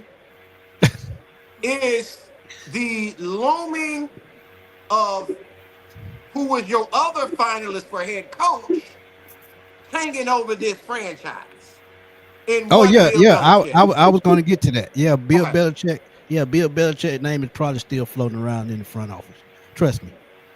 They probably just did this, to see what they would get out of it. But trust me, Bill Belichick's name is floating around, especially if both of those guys get canned this year. And honestly, and just like I said, I'm just a fan, and sometimes, and I study this stuff. But you can't, and trust me, I admire him for killing that cap space we had last year. But this is just a mistake that you can't make, and you on your contract year. You can't make a mistake going out and signing the quarterback $180 million, and he probably don't even make it through his first season. And honestly, if he's still hurt, like I think he is, he could retire after the season. That's the only way they get out of cap here. So was the hiring of Morris a stopgap for Belichick from the beginning? No, I just think they were comfortable with him because he's coached here before, and they thought the players would, adapt to him just a little bit easier. Smitty, let's be real, Smitty. Smitty, let's be real. He did. If Belichick came in here, Belichick was gonna want all control. The people in the front office talked Blank out of hiring that dude. I didn't have because they wanted their job secure. Belichick would have come in here and run the show. That's why Belichick ain't here. And Belichick set him on fire. Big homie, remember when I sent you that and showed you what Belichick was saying about the Falcons? How he's grilled them? In any interviews he talked about it, he set him on fire. So I don't see him coming back here. He's already burned that bridge. Belichick's looking for another job, but I don't think it'll be the Falcons because he got burned by the Falcons. He was here interviewing for the job. He was here. They were going to hire him. I'm telling you. But Blank got talked out of it by the people that were around him. Probably Rich McKay. But I'm telling you, the reason why I wouldn't have had a problem with Belichick, and I said this on the show recently, you know what you're getting in Belichick. He can go out there and coach a bunch of 4th through 7th round of undrafted players and win the Super Bowl. But the thing that would intrigue me the most with his coaching staff, if he was to up and retire in 2 to 3 years, he's going to leave you with a coach that can replace him with the same system, same attitude, and same demeanor. Same thing was going on in New England right now with Mayo. Once Mayo gets the players that he wants, that New England team is going to go right back to where they were, a playoff team, in about 2 to 3 years. And I think with Belichick, you could have had that in Atlanta. That is the only knock why I hate they did not hire Belichick. And I didn't have no problem with him taking over full whatever was going on in the front office, because I know he knows what he's doing because he does his research. As you look at him, he goes out, he scouts his own players. You see him at the Senior Bowl. You see him at the college all-star game. So he goes and scouts his own talent. So he knows exactly what he wants and what he's looking for. He's one of the only coaches that goes to Division II and Division III schools to get talent. So that tells me a lot as to why Bill Belichick would be a nice fit. And honestly, you said they burned that bridge, but honestly, I don't think so. I don't think so. I think they have. I don't think so. Okay. If somebody give you full control with a roster already put together with decent players, you're gonna take that, because what the Falcons have right now is better what New England had when Belichick left. So we got to look at the jobs that's going to be open. So that's one thing about it. So the jobs that's going to be open. Go ahead, D. Will. Morris can get the job done. While we talking about replacing him, he's a first-year head coach. Do you think and you said earlier, I'm just a fan, you an insider, stop bullshit. But do you think that he can get the job done eventually if he's given a chance? If he take over defensive play caller, he can. Because like I said, Jimmy Lake didn't have prior experience in the NFL. And he didn't show me nothing at Washington that he could come in and coach at the NFL level. You had guys like Brian Flores out there who he could have brought in, who did a hell of a job in Miami. You had other guys like Aaron Glenn, another guy in Detroit. That's a certified defensive guru. So that's just a decision he made because of the buddy system. And as we know, and it's proven through time, nepotism gets you fired before anything. Because once your friend mess up, that makes it look bad on you. And both of his coordinators were with him at some point in his career, and they've talked about this for years. Once I get that job, I'm bringing y'all along, and we're going to try to ride this thing out. But the thing is, they're not catching on at the NFL level like he probably thought they would. Yeah, Jimmy Lake and Raheem Morris got a 21-year relationship. Right. Yeah, they go back. And Robert Saleh, the Jets fired coach, former coach, was out there to be taken, and he jumped in the Packers. Jumped on with the Packers. And the Packers defense been salivating ever since. But that's neither here nor there.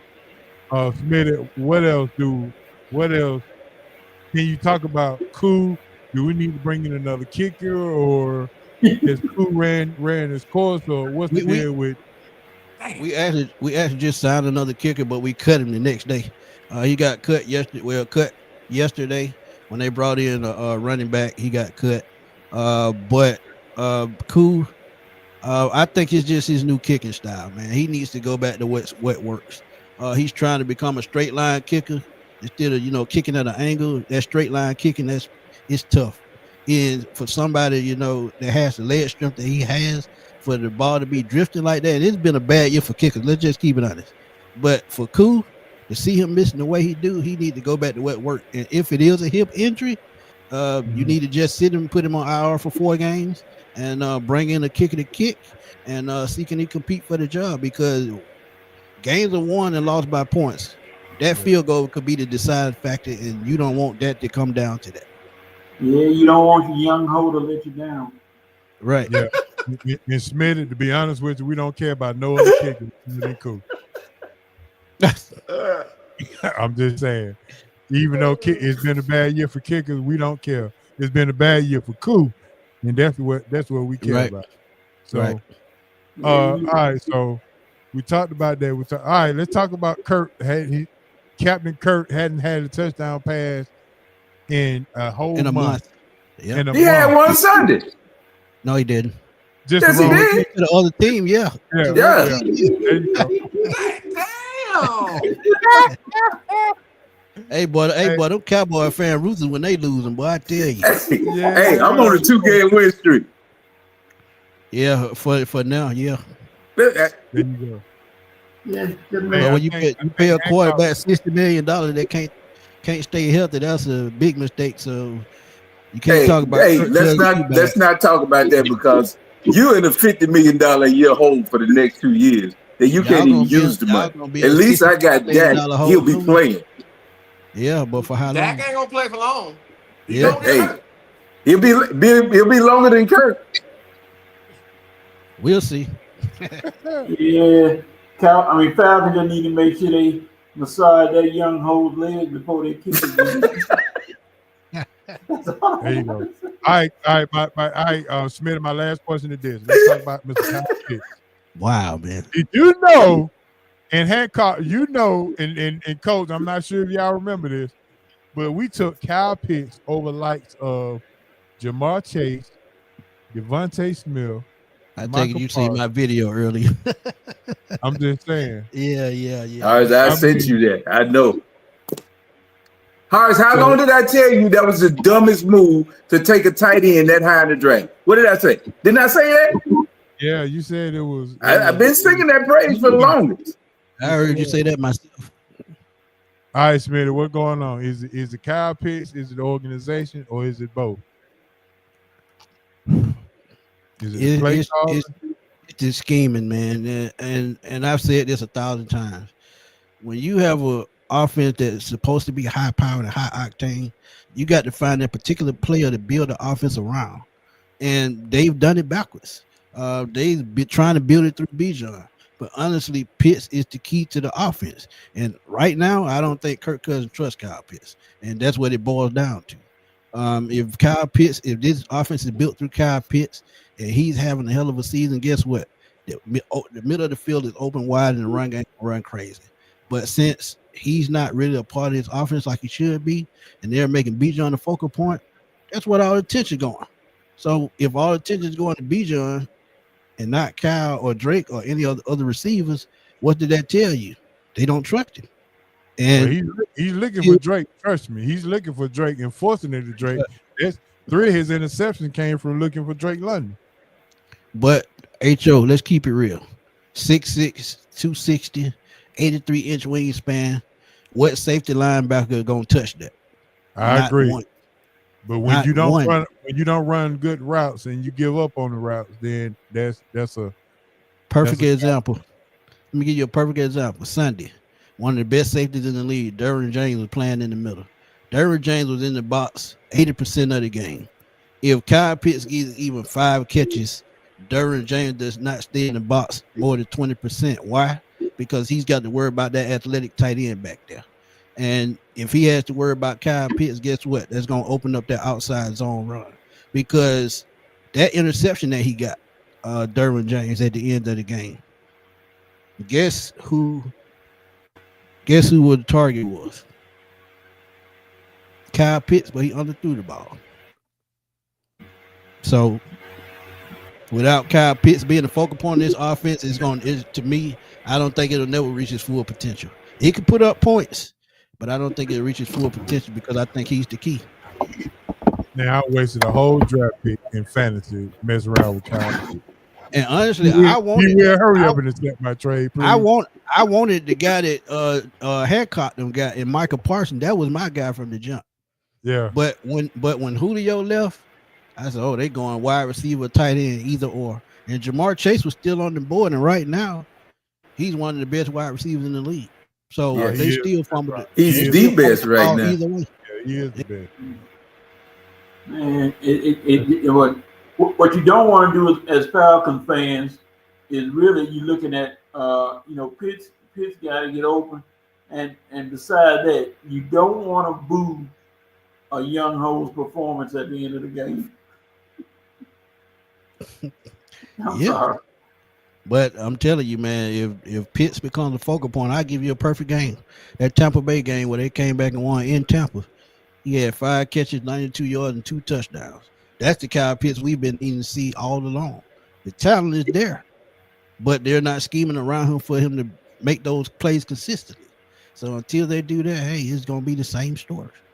It looked like John Smith. We should have kept him and let Kyle Pitts go. Big homie, that's my point. You can get a tight end out of Iowa in the 4th round. You can get tight ends anywhere in the. That's my point. Is that you spent all this money on a guy that's not worth where you picked him. He would have to be up there like what the Raiders tight end, like what the kid from Georgia. He's bald. Yeah. He's bald. He got that dog. That's where you take that dog in him. We don't see that in Kyle. And that's my point. Kyle Pitts, that was a bad draft. And we talk about draft pick. Let me give y'all another example. The year we drafted Drake London, and I feel like Garrett Wilson was a better receiver. Chris Olave, if he stays hurt, he is a better receiver. But you have a first-round talent, George Pickens, in the 2nd round. You mean to tell me you don't go get that defensive player and then move back up and go get a wide receiver? You got some things are just common sense, man. Some things are just common sense. And we know George Pickens got off the field problems. We know that. But as I tell y'all all the time, sometimes you need that nut on your team to get the team hype and keep the team going, man. It's a proven fact. It's a proven fact, man, because sometimes it's just they've been overthinking. Let's just keep it at that. You're overthinking. Because Smitty, I've been saying for the longest, the team that's listened to me more than anybody in NFL football. I don't know if they listen to the show, but if you look at the Philadelphia Eagles defense, they did just what I said everybody in the National Football League should do. Go get the best talent in college football field and put them on your defense. They got Georgia Bulldogs up and down the line of scrimmage in the secondary, everywhere you want, and you wouldn't take the kid because he had that little whatever he had with the off the field with the wreck or whatever, and he's one of the most dominant defensive linemen in the game right now, and everybody passed on him. And they're sitting there reaping the benefits. I tell you this too, Hancock. If you think about those 3 drafts, Michael Parsons, Jordan Davis, and Jalen Carter, what are we talking about now that's struggling the most? Defense. The defensive line getting pressure. You could have had those 3 players to build your defense around while going out and finding a quarterback or running back and a tight end and a wide receiver, because all these offensive skill positions, you don't have to be a superstar to put up numbers. You just have to produce. And that's what the front office failing to realize. So hopefully they switch their train of thought. And honestly, I know where it comes from. It comes from Terry Fontenot being in New Orleans all those years. They built offense before anything with Breeze, Marcus Colston, Jimmy Graham, Alvin Kamara, Deuce McAllister, and that's just the way they built their team. But in Atlanta, you need a defensive-driven team, and they haven't done that. So hopefully they change it. Look at what Harbaugh's doing with the Chargers. He did not sign wide receivers back. He didn't take them. He started with an offensive lineman. Everywhere Harbaugh goes, the first thing he does is get as good as he can close to the football. His offense and defensive lines, and he works his way back. He's just fortunate to have a quarterback already in the organization, but he didn't care about that. He went lineman. He didn't pay the skill positions. But in 2 to 3 years, you're not going to want to play them because they're going to beat you up physically, and they're going to be able to run the football and throw when they want to, and they're going to be a problem. John Harbaugh wins at every place he goes because that's the way he coaches. That's the way he builds his teams. And if you haven't noticed, you're a fan, then both of those. Who am I a fan? Oh, you say am I a fan? No, go ahead, Smitty. He already a fan. Go ahead. No, I'm not a fan. I'm just like you have to be good. Damn obituary. Big homie, what did I say? You had to be good close to the football in every sport. You don't gotta explain yourself, man. I'm just saying you love Harbaugh. Go ahead, Smith. No, I don't. No, you can't put that one on me. I do not like him. I just say he wins everywhere. Hey, D-Will, we gotta call it like it is. Dude win everywhere you go. Neither one at Stanford. If you notice, the Harbaugh brothers, they coach just alike, man. They build their team in the trenches. They build their team off the run game. And they get that from their dad. Their dad was a Hall of Fame high school coach. So he taught them the ins and the outs, and they're continuing to build their teams just alike. And that's why they're always competitive. Like you said, they built in the trenches. They went and got a 6'9" offensive tackle in the draft, who's probably, and then they got Rashawn Slate on the other side. So they have their offensive linemen, their bookends for the next 10 years. Yep. So yeah, you build in the trenches, and that's what it goes back to what I was saying in those three drafts when they took offensive players. You got to build in the trenches before you build anywhere. The best pick I think they had in the last 10 years is Chris Lindstrom. I'm gonna keep it funky with you, cause that dude is a beast. Smitty, keeping it funky. All right, Smitty. I think that's all I got for us. Anybody else got any more questions? Nah, I think Smitty need a break. Hancock done roast me all night. Well, hold on. Hancock did the 25 version. I'm gonna tell you what he really was trying to say. He told me this. He said, "Tell Smitty if I don't make it on that the Falcons have sprayed cologne on that stink so much that the cologne is starting to fade.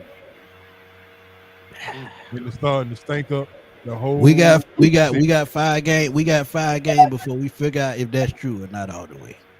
All right. Well, I'm just telling you what he told me. But he came on here and did the 25 version, but he gave me the 20 version. Hey, he might well gave you the born home version. I would have been able to accept that. That's where I'm from. So there you go. Hey, Smitty, we gonna keep it simple. We gonna keep it straight, cause all right. Me and you cool, but it just is what it is, man. They made bad choices here. You just gave me the done with it version. That's what it was. Yeah, he did. He got a star behind his head, Smitty. You ain't gotta listen to him.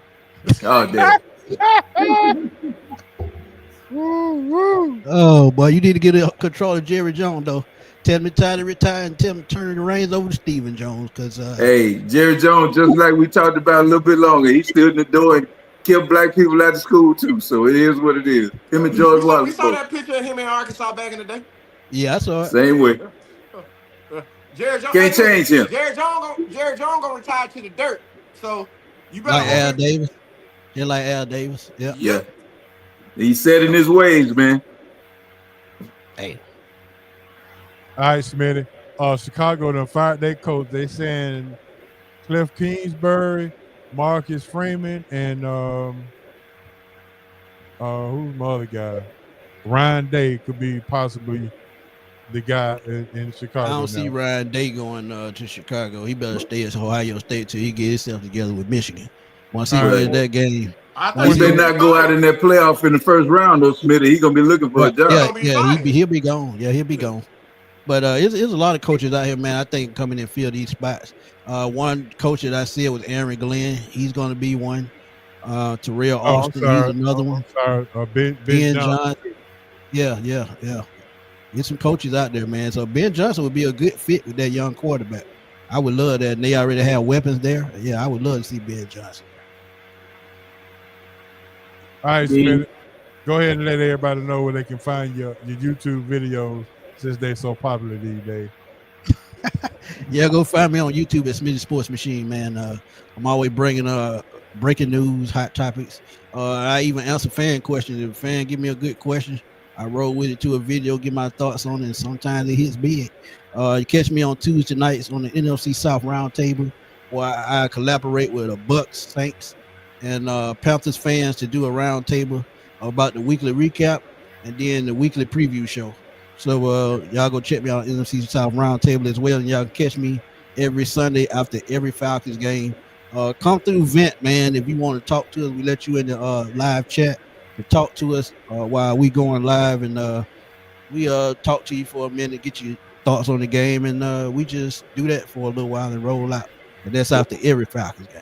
What the Saints fans got to talk about? Boudin recipes? Oh, they ain't got nothing to talk about. They threw for a while. They threw. No, coach. You know we are going to the Big East, and that is Louisiana style. So, coach, I'm gonna need you to calm Coach. down. Coach, I'm gonna need that. I'm gonna need that, big coach. I need to go to the Big East. Here it Give him a comes. discount. Yeah. Yeah, man. So yeah, just catch me, man. I'm all around social media, man. Catch me on Twitter too at FatboySlim_21. You see it on the screen right there. That's my Twitter handle, and I'll be on Twitter setting it on fire, man. Yeah.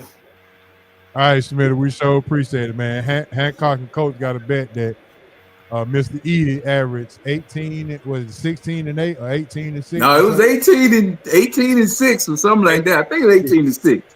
Yeah, Zach Edey. he said Zach Yeah, Edey. coach, you in trouble. Oh, yeah. I think he gonna get to that 18. He will. He'll get 18 there. and 6, Smitty. He'll get there.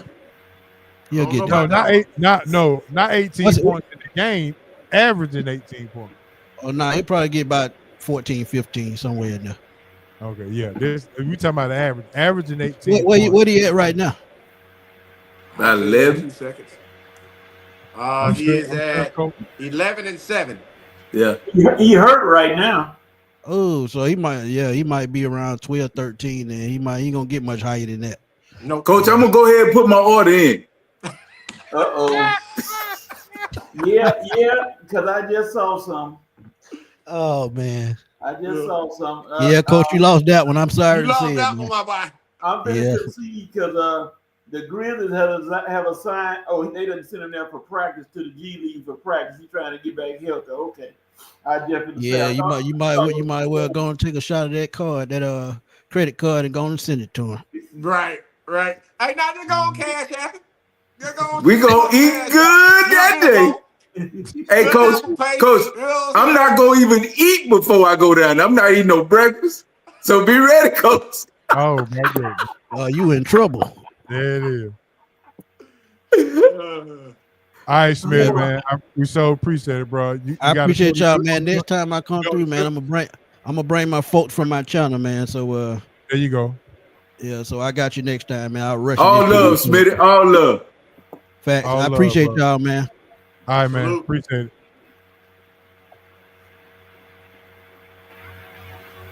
There he is, Smitty Smith. My guy, Smitty Smith. I got D-Will, them too big. I already know you got the road, D.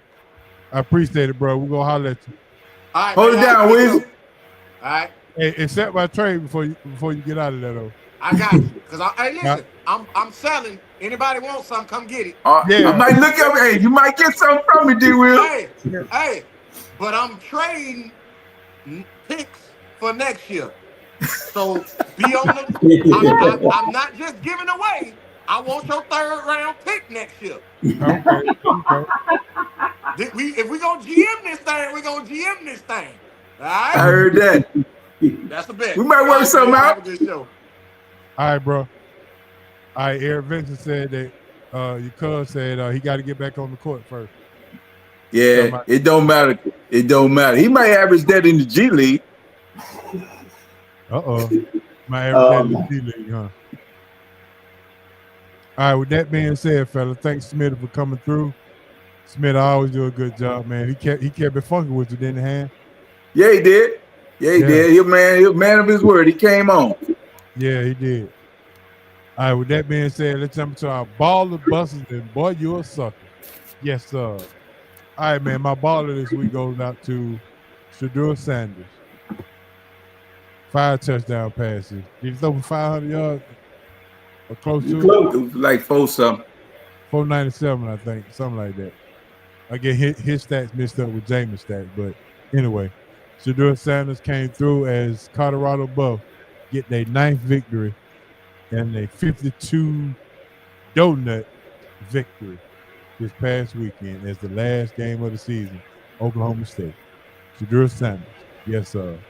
He might have got an invitation to New York with that performance. So yeah, we'll see. All right, Coach, what you got? My baller goes to one Juju Watkins, who scored got to put a 40 burger on a team, 40.6 rebound.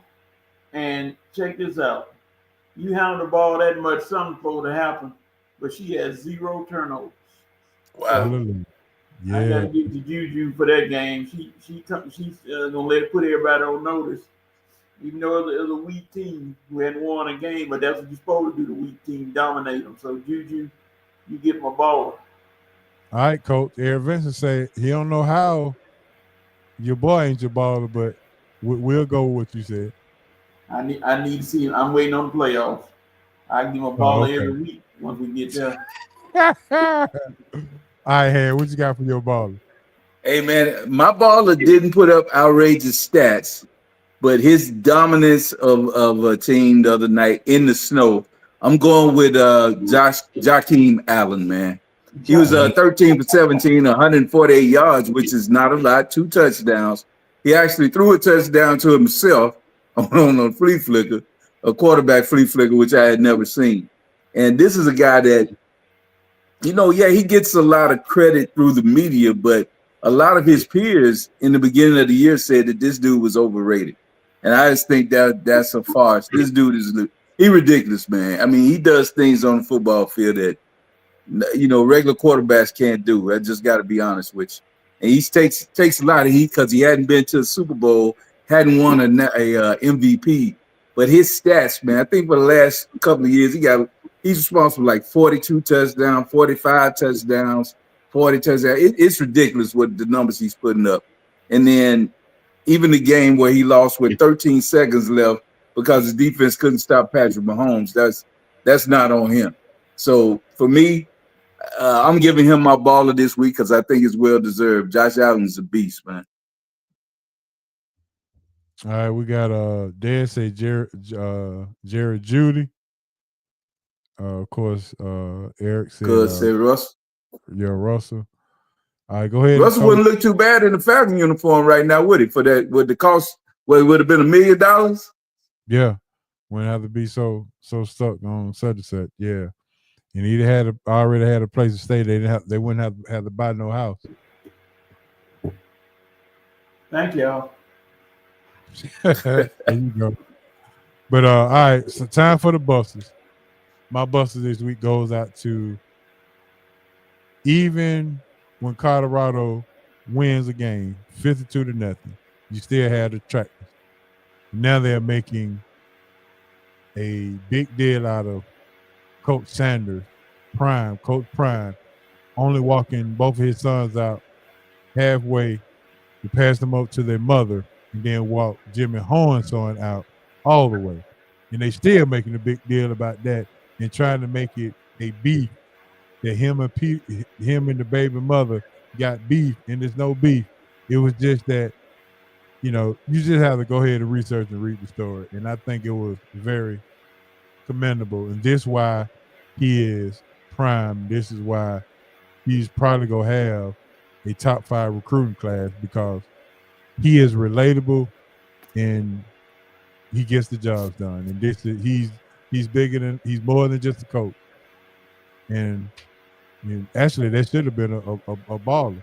But I get the buster goes out to all the people who's trying to make this a negative thing, and I don't understand why. Agreed. Yeah. All right, Cole, what you got?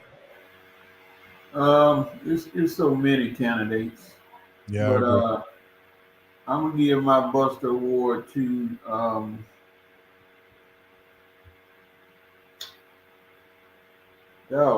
I had it right on the tip of my tongue, and I don't forget him just that fast. Oh, Rob Manfred, the commissioner of Major League Baseball. Oh yeah. Who's trying to come up with this golden bat thing in the game. Rob, I don't know what to tell you, but just I heard about that. Yeah, let him play the game, sir. The game is good right now. It's got some interest. Stop coming with all these gimmicks and all these little things that you want to try to make, coming to making baseball better. No, you're not. And just in case you didn't know, it's where trying to make it where a team can pull a pinch hitter, anybody in the lineup, to come and hit at a certain time. What? That's a golden bat, I think. Now imagine this: you got bases loaded and 2 outs, and you got Shohei Ohtani coming up, and you say, "I'm gonna use him." Okay, Dave Roberts, use him, but then you forget Shohei Ohtani bat first. So what you gonna do then? It's a joke, man. Please, Rob Manfred, please don't do this. Don't cheapen the game with this little golden bat thing. Well, next thing you know, somebody from San Francisco will be calling Barry Bonds and say, "Come on, man, I know you can hit one." Bring him back, try to hit. Don't do it. Just let the game play out, sir. Yeah, I agree. All right, the boy, you a sucker or your boy stop. Either one you want to call it. Let's get to it. Oh, hey, Big homie, you ain't give me my buster, but that's okay. I think we talked about Kirk Cousins enough. Let's go ahead. Yeah, go ahead, give me your buster. I'm gonna let you. I already did. It was Kirk Cousins. I don't have to tell you why. Yeah, he thrown to another team 4 times. Just absolutely, just. Is he hurt hand or what you think? What are you seeing? Well, I know he's hurt. I know he's injured, but the point on it is he's Kirk Cousins. He's pulled the wool over the NFL for years. Continue to grab these contracts and then continue to pay this guy like he's Dan Marino or something. I've never understood it, but he is what he is. You and I used to talk about Matt Ryan a lot of times, and you said it wasn't his fault because they know his limitations. They know what he is. And I feel the same way about Kirk Cousins. It's not his fault that he's not an elite quarterback, but they pay him like he's an elite quarterback, which was stupid. So, he may be injured, but he's never been a savior of a football team anyway. So, it's not his fault, but he still was my buster. Gotcha. All right, my boy stop, and I'm going to take this outside of the sports world. This is to a story that I read on social media that he's charging his baby mama haircut money for his son because he says that she already get half of his check because he's paying child support and alimony, and he's trying to come up and he ain't got no time to be playing no games. So, and he gets his son whatever she wants to let him see him, and so for that he charges her haircut for the son. I mean, that got to be the boy stop or the bust of the year, right? I mean, the boy stop of the year. It's definitely in the running. Man. Yeah, Coach. You sound like you heard about that, Coach. Did you? I mean, really, dude. Where do these guys come from, man? With these thought processes, what's your mentality for a haircut? For a haircut that ain't gonna be that much. Just say you ain't got it. Just say you ain't got it. That's crazy. All right, Eric still doing busters. Oh, this is his boy stop. His boy stop was Deontay. That's a good one. Yeah, that is a good one. All right, Coach, give me your boy stop or your boy you a sucker. The Boy You a Sucker award, I guess it's been resolved, goes to Tyrod Taylor. Oh, yeah. Who can't seem to kick Drea Michelle out the house, but I don't know if he finally did it or not, but Tyrod, it's ways to do it. It was ways to do it. He might have out by now, but Drea, I guess that rhymes with player because she showed doing her thing. She got a baby daddy in the NFL. Now she got a baby daddy, a sponsor in the NBA with Jalen Green. And she playing them like a saxophone at a blues concert or something. I don't know what she's doing, but she's doing it good because she got them on the hook, both of them. So, boy, stop Tyrod Taylor. You look weak as I don't know what, dog. You look bad. I mean, sucker. That's what I should have said. Yeah. Why can't she get Jalen Green to pay for the house? It's just so obvious. But you know, the life of an NBA, I mean, a sports groupie. You know, you get what you want, and you got guys falling down to you now. You know, side note, she does look good now, but she don't look that good. Heck no. Not to go through all that DR wrong. You see Hancock smiling, he finna come up with something real good. I can tell I ain't looking. Oh yeah, well, yeah. Who you- My boy stop is the NFL, man. Coming out here and all, you know, first of all, you question what's his name? Al-Shar. You question his integrity about saying he's a detriment to the game and all this kind of stuff. I mean, football is a physical, violent sport. And for them to suspend him 3 games after you kicked him out and you're going to fine him for a hit that the only reason is really thought of bad is because of what happened after the hit. You know, had Lawrence got up, had Trevor Lawrence got up off the ground, this wouldn't be. You wouldn't have a 3-game suspension. He probably would have gotten kicked out of the game or whatever. But you know, it's just the aftermath and the result of what happened. And I just don't think when you play a violent game of football like this, it's inherent that you're going to have people out there that's going to play through the whistle, that's going to cross the line. And that comes with the territory. Do I condone what he did? No. And I do think there should have been punishment. But I think for them to question his character, to try to suspend him for 3 games, to take 3 game checks out of this dude, man. 3 game checks. You know, people understand they get his money is based on the play on the field and playing. And now you're going to take that away from him for 3 weeks. I think that's egregious. I think it's overbearing. I think it's just over the line. I don't think it calls for that. And I thought it should have been a 1 game suspension, a big fine. You already had kicked him out of the game, so he probably lost money on that. So I just think it's bad. I think all the people that's coming out saying how horrible this was. And I mean, I saw Cam Newton get killed week after week with late hits, blatant hits to the head. And there was never this much because Cam got up.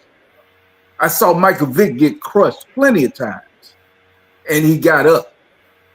But for them to take this dude and make him the martyr or the reason that, you know, we got to have 3 games and this is a bad look and he's a horrible guy, I think it's bull. So to me, they get my what were we calling this? Boy, stop. That's hard. Or boy, you're a sucker.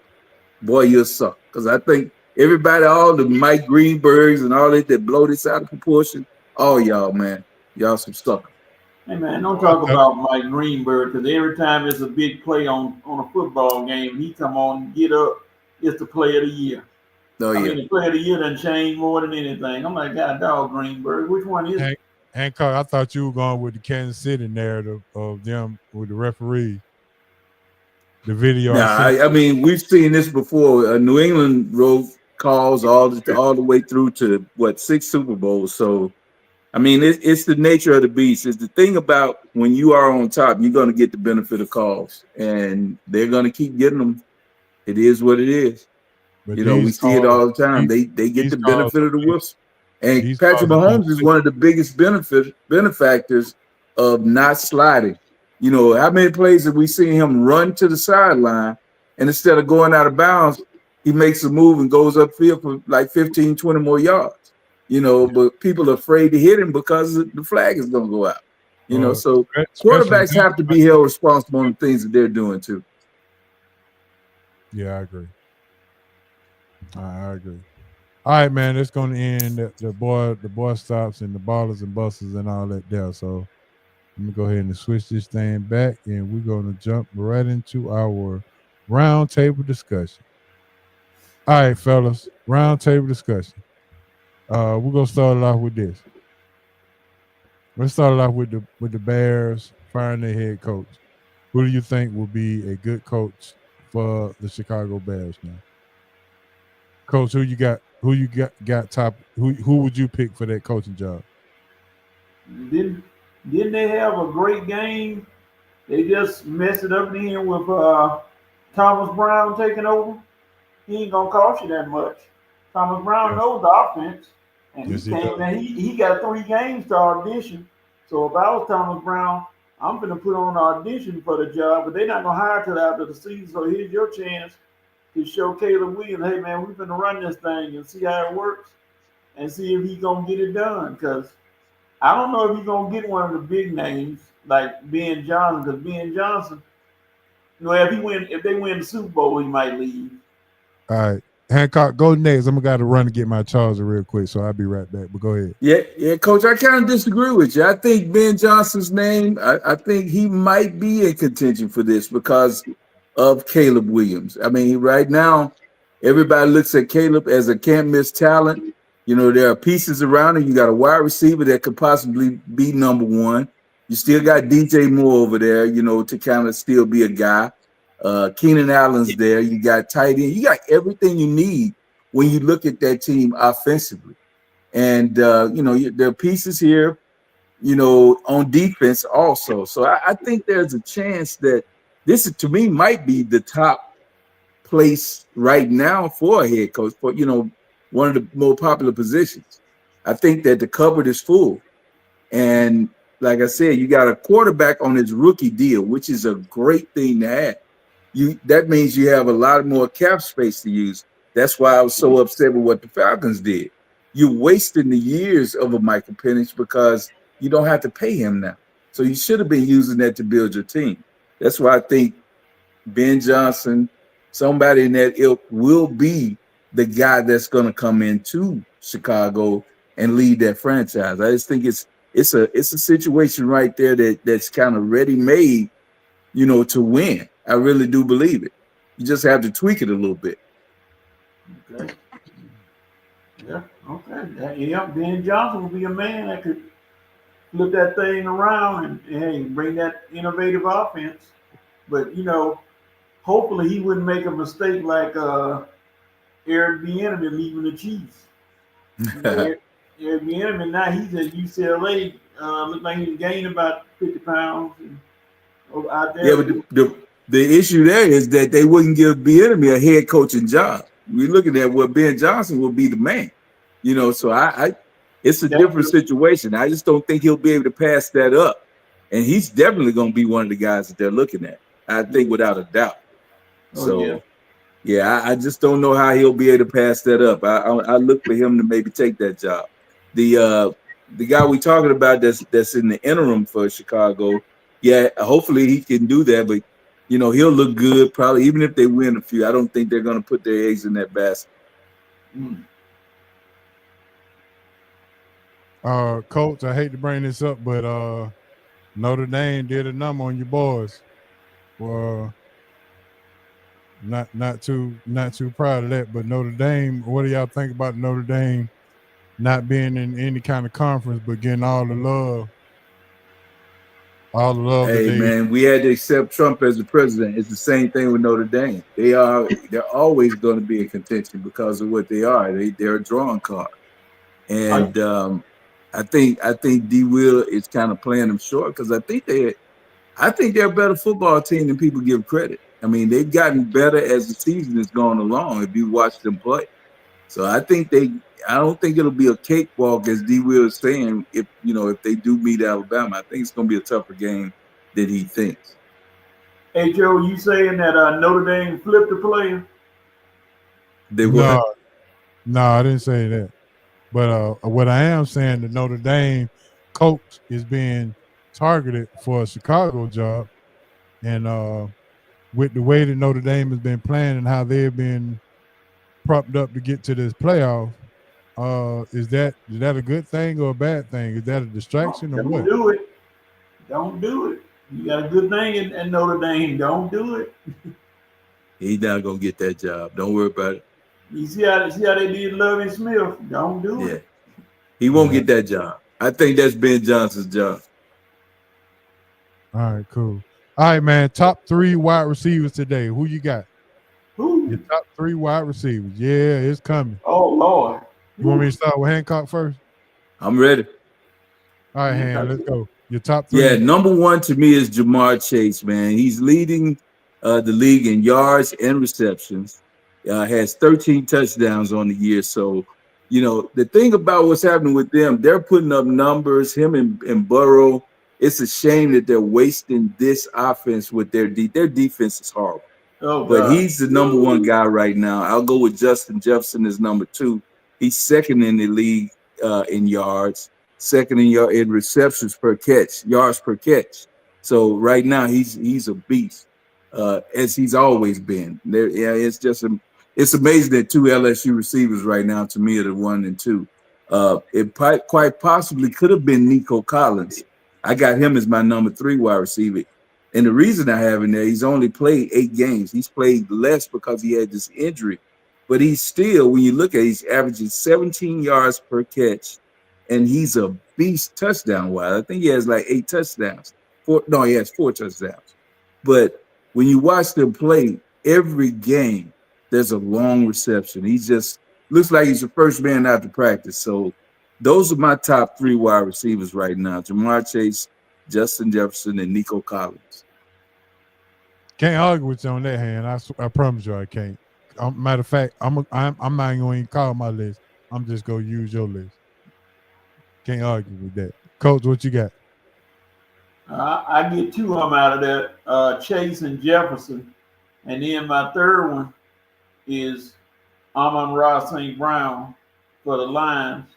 Boy, you can't go wrong with that either. Good God. And my honorable mention is just a guy name I like to call all the time, old Puka Nuka. Love old Puka Nuka. But can y'all believe who leading the league in receptions? Brock Bowers? Yes, sir. He's not quite leading the league, but he's up there. I think he's 3rd in the league, 3rd or 4th in the league when I looked at it today. He's leading the league for tight ends for sure. Yeah, but for as far as receiving, that's Jamar Chase. Yeah. Bowers lead the league in most receptions with 84. So the yards, Chase got that, but that doggone Brock Bowers get open in a thunderstorm. Antonio Pierce, I hope you're able to keep your job, but you better get a quarterback that can get it to him. Yeah, Brock Bowers is nice, man. He was a great pickup for me. There you go. Yeah, you're correct, Coach. He is. He has 84 receptions. You're right. He is leading the league in receptions. Coach say, don't doubt him. No. He's right. I give kudos to where they are, where they belong. I'm not talking about Edie right now. I'm just worried about the shrimp po' boys I'm about to pay for. All right, top 3 running backs now. My top 3, I got Saquon Barkley leading the league in yards and first in yards per carry. And I mean, if you watch him, man, right now, he's not only the top running back in the game, he's going to get votes for MVP. So I just think he's doing it right now. I got Saquon. I got King Henry, number 2. He is second in yards and first in touchdowns. And I got Joe Mixon. Joe Mixon has played less games than they have, 2 less games, but he's tied for second in touchdowns and 3rd in yards per carry. And all 3 of these guys were free agent pickups for their teams, and they're really propelling their teams and making them really playoff contenders. So I think Mixon had scored prior to this week. No, I think he even scored this week. I think he scored in every game he started this year. So those are my top 3 running backs. Coach. All right. I got Najee Harris, Jalen Warren. No, I'm just kidding. I ain't gonna do him Pittsburgh, folks. I ain't gonna do him like that. It's easy. Saquon just is, if he's not the MVP right now, it may be a criminal activity because he just and running away with Henry would be, but they seem to not want to talk to him in the 4th quarter, which I don't understand. That's ridiculous from the Baltimore coaching staff. And then 3rd is another Raider a guy who the Raiders gave up on, Josh Jacobs for Green Bay. That's a good one. Propel them. So those are the three. I got you, Coach. Yeah, I like Saquon for sure. Derrick Henry. I think I go with Josh Jacobs as well. He's on my fantasy team, so that's a little biased pick that right there. Mm-hmm. But hey, it is what it is. Bias runs the world. All right, playoffs. Surprise. Who will be in? Who will be out? Who would you be surprised? Who made the playoffs or who will be out the playoffs? Coach, I'm gonna start with you. NFL. Denver Broncos got to be surprised to everybody. Because nobody thought Bo Nix, the 36-year-old rookie, would be able to do what he's doing with the Broncos. I got agree. him going. And that performance that Judy put on against the he was Judy with the Browns. I'm sorry. Yeah. That's still that performance with Bo Nix got them at 8-5. Nobody would have ever said pick Denver to win anything, much less make the playoffs. Not with a first-year quarterback, but they rolled it. So I got to give it to Denver.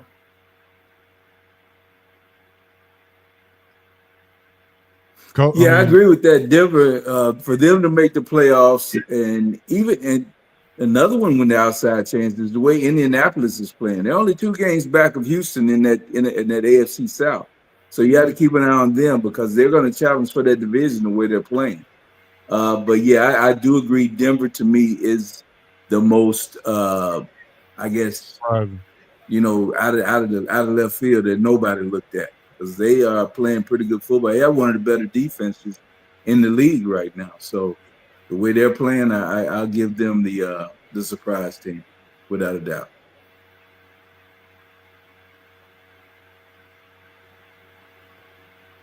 All right, real quick before we get to our 3-point shot. Cam Newton made a statement the other day that Deion Sanders, Coach Prime, is the most electrifying coach or the best GM coach today. And my question is, and the question brought up, do you give him that title even without a ring, even without a national championship? Is he the best coach in college football today, even without a national championship? No.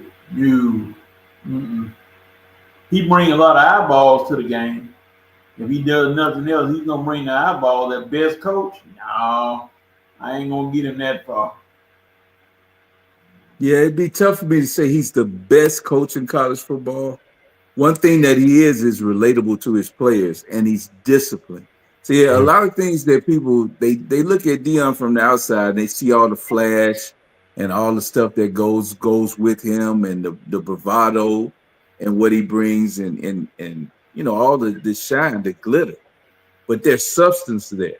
There's a discipline there that he demands from his players. And it rubbed some people the wrong way when he came in and they were like, well, he getting rid of people and all that, and he tell them they can't play and get your luggage and all that. But there was a reason behind that. You have to have a playing personality, and you have to have a one mind. Everybody has to be on the same page. And if you're not in primes, if you're not going to be on what he's on, you're going to be out of there. And you need that. And I just think that if that's part of coaching, then that makes him go up higher, because those intangibles, you might have people that might be better X and O's or, situational or whatever. But you have to have your program believe in your message and what you're doing. And I think that he does that right now better than a lot of coaches in NCAA. You see what Dabo's struggling with, how he's still trying to play in the 60s.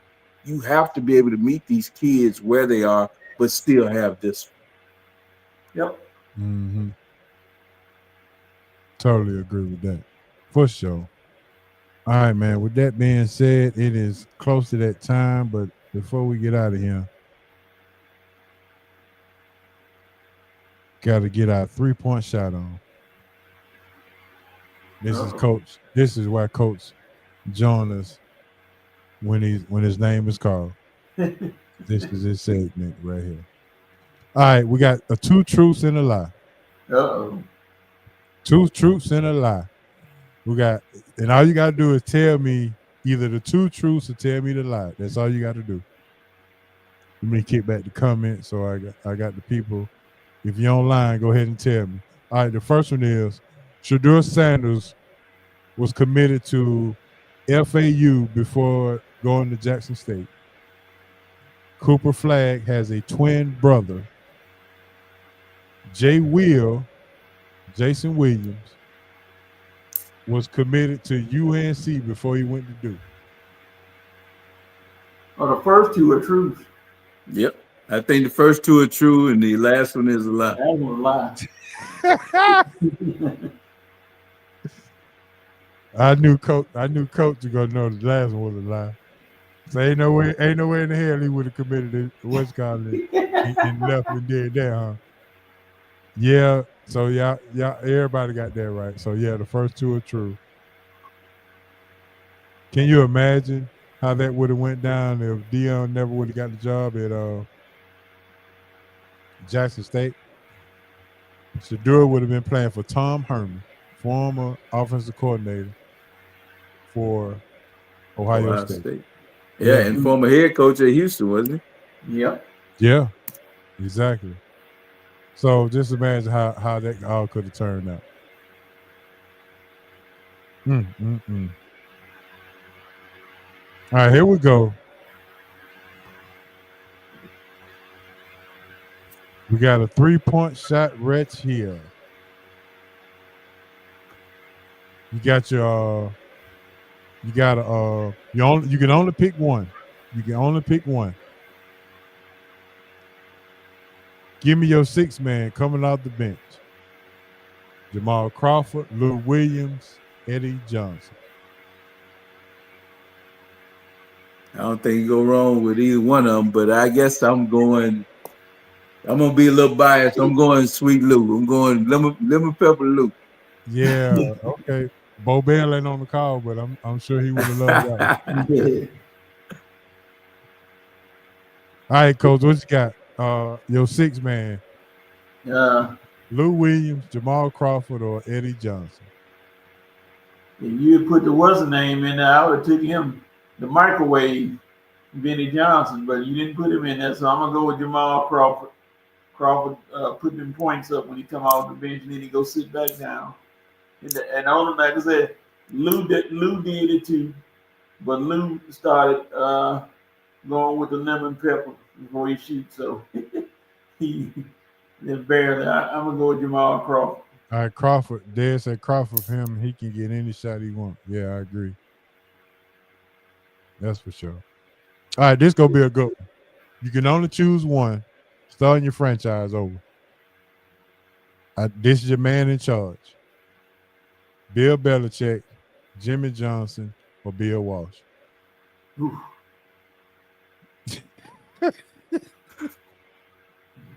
starting your franchise. I want to take Jimmy, but I don't know. Jimmy didn't have to deal with free agency, and we saw what happened once free agency happened. It tore the Cowboys apart. You know, he was good before the free agency started, and that was the downfall of his whole thing. Him, along with what Jerry Jones did to him. So we didn't really get to see him experience the change of what was happening in football at the time. Mm-hmm. So that would take him away from me. Belichick, I think I will go with him because he's been around it more recently, and now being away from it for a couple of years, I think he's kind of refreshed and the batteries are charged back up. So I'm gonna take Belichick as my guy.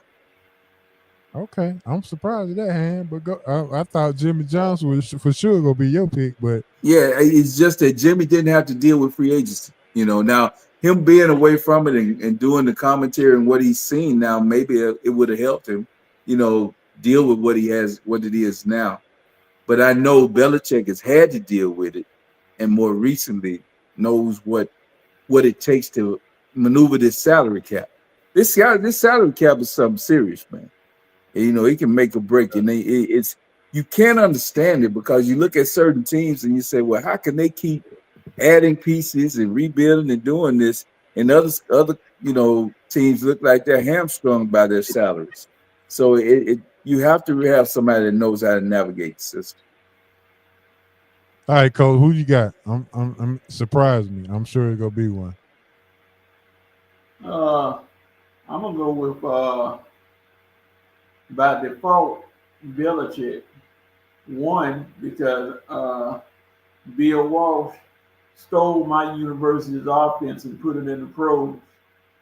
And you think people don't know, but I remember when he started adapting some of the offense that my university had and was scoring 60 points a game in college. But I know he took it, and he had Jerry Rice with him.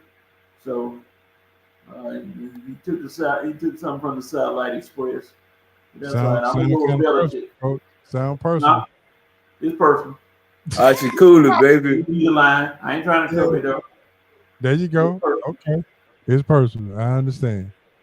And I like Jimmy. Jimmy is such a good guy, and I still never get that day. Yeah, I might go with Jimmy because I still never get that day when they came on the Fox News and told Jimmy he was gonna be in the Hall of Fame. I want to tell him, Jimmy, you almost brought tears to my eyes the way you were looking out there, and the way everything was going. And Coach Troy Aikman just sitting there, he couldn't take it. I said, and Jimmy always been a real good guy. I don't think he ever did anything to disrespect the game, so I'm gonna go with Jimmy Johnson. Oh, you going with Jimmy? You switching it up? Yeah, Belichick stole the okay, that's right. ring from the Steelers, so I can't go with him either. I forgot about that. Oh, okay. All right. First and twice. So if I ask y'all the same question, but say use the same people, but ask y'all who knows talent the best, who would y'all say? I'm going Jimmy. Yeah. Jimmy Steele. Jimmy. All right. I think Belichick can coach lesser people. I think he does more with less. Jimmy could recognize talent.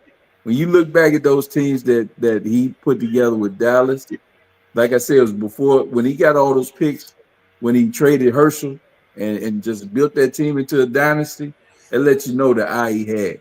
I mean, there was some beasts on that team. Yeah.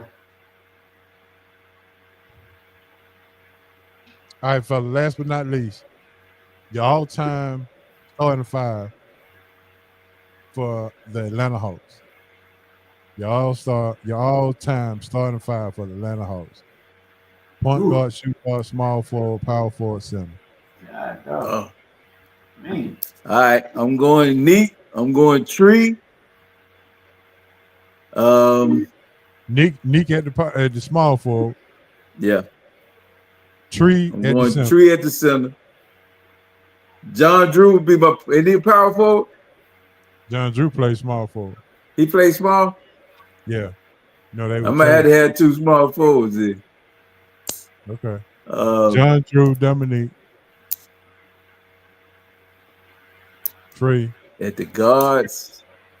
You got the point guard and shooting guard. Man. Ooh.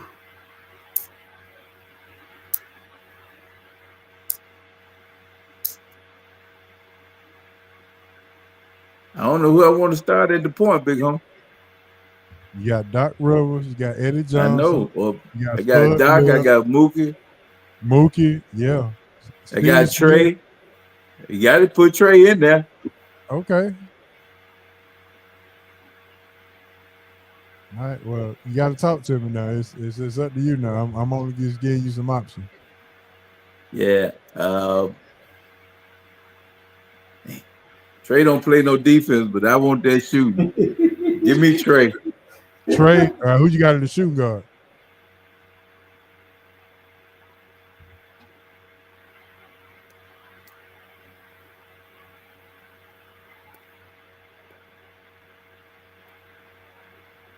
Man, I don't know, big homie. Give me a hint. Steve Smith. Yeah, let's go Smitty. I'm tripping. Yeah, Smitty. Yeah. Steve Smith. Hey, big homie, we gotta have the Smitty, baby. Yeah, there you go. Yeah, I go Smith and Trey. That's my backcourt. Oh, I'm sorry, Joe Johnson too. Oh man, Joe crazy though. Oh, Reggie Theus is dead. Say Reggie Theus. I forgot about Joe Jesus though. Joe Johnson, Reggie Theus, Randy Whitman, Smitty. Yeah, I mean, I'm on partial. I might have to get Joe in there somewhere, big homie. All right, well, it's up Joe big enough to play the 4 for me. Oh my goodness, you gonna put him at the 4? Oh, put Joe at the 4. We going small ball.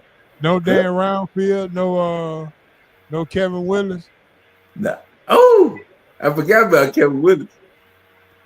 Willis was a banker. He didn't care. Yeah, Kevin Willis might have to be the power 4, big homie. He just hit people. You got to take John Drew out of that, then, ain't you? Yeah, I'm gonna have to take him out of there. Man, you got. So you can run Smith at the point then and take Trey out. You go Smith. Yeah, Trey get a bad rap, but he ain't gonna be able to play D. Yeah, you're right, big homie. We're gonna have to revamp him, man. Smitty, Joe, Neek, Willis, and Tree.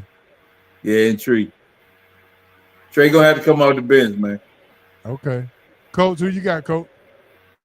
What about Lenny Wilkins? I'm gonna let him coach. I'm gonna let him coach.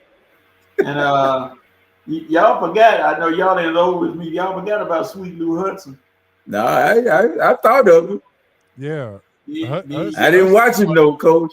Yeah, I didn't watch him either, but he's a part of my bloodline. We related somewhere down the line, cause okay. Then you got Dominique and Kevin Willis. And all right, Coach. Who you got? Who you got at the point? I said Lenny Wilkins. Lenny Wilkins at the point. Who you got at the 2? Lou Hudson. Lou Hudson at the 2.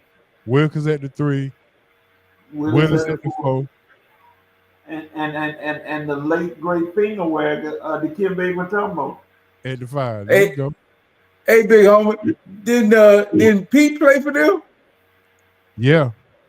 No, I'm going to Pistol Pete in my lineup. But he didn't play that long though. He didn't. That's play all right. I ain't gonna need him for one game. Yeah, Peter give you 35 and 40 I'm trying to tell you. Without a 3-point line. Without a 3-point line. I'm going Mookie Blaylock at my point. I'm going Joe Johnson at the 2. Dominique at the 3. I'm going Dan Roundfield at the 4. And I'm going I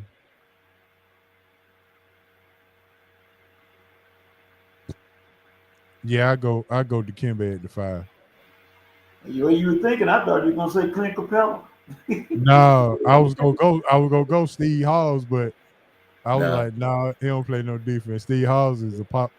He's a good 4. Yeah. Pick and pop. Oh yeah, Dad say Pistol can't get no love at the point. Yeah, that's what I just said. I gotta have Pistol, baby. Yeah, you gotta go Pistol.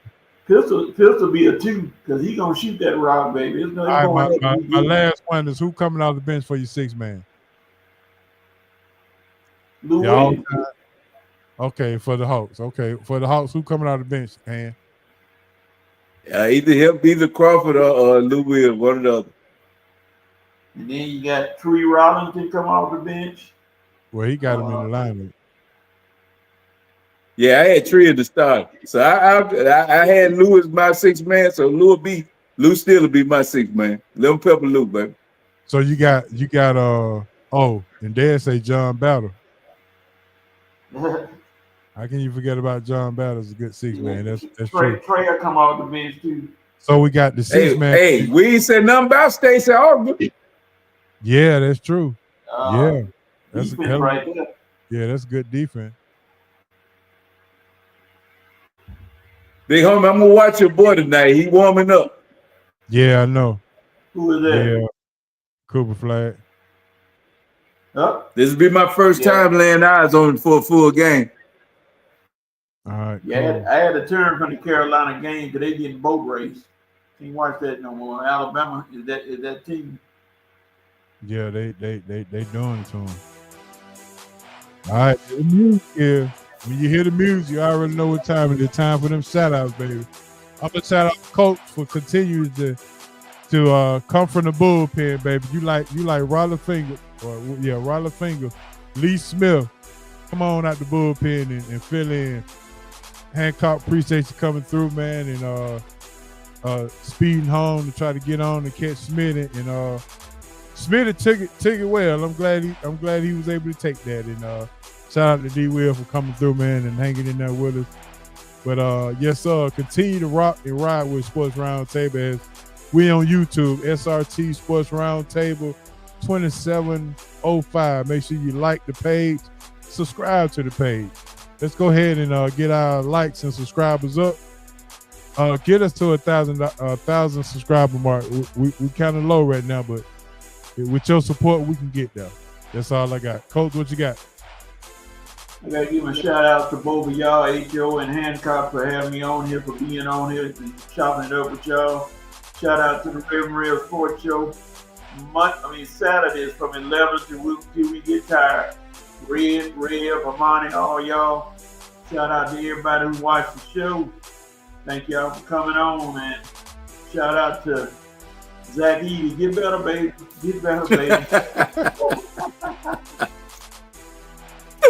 There you go.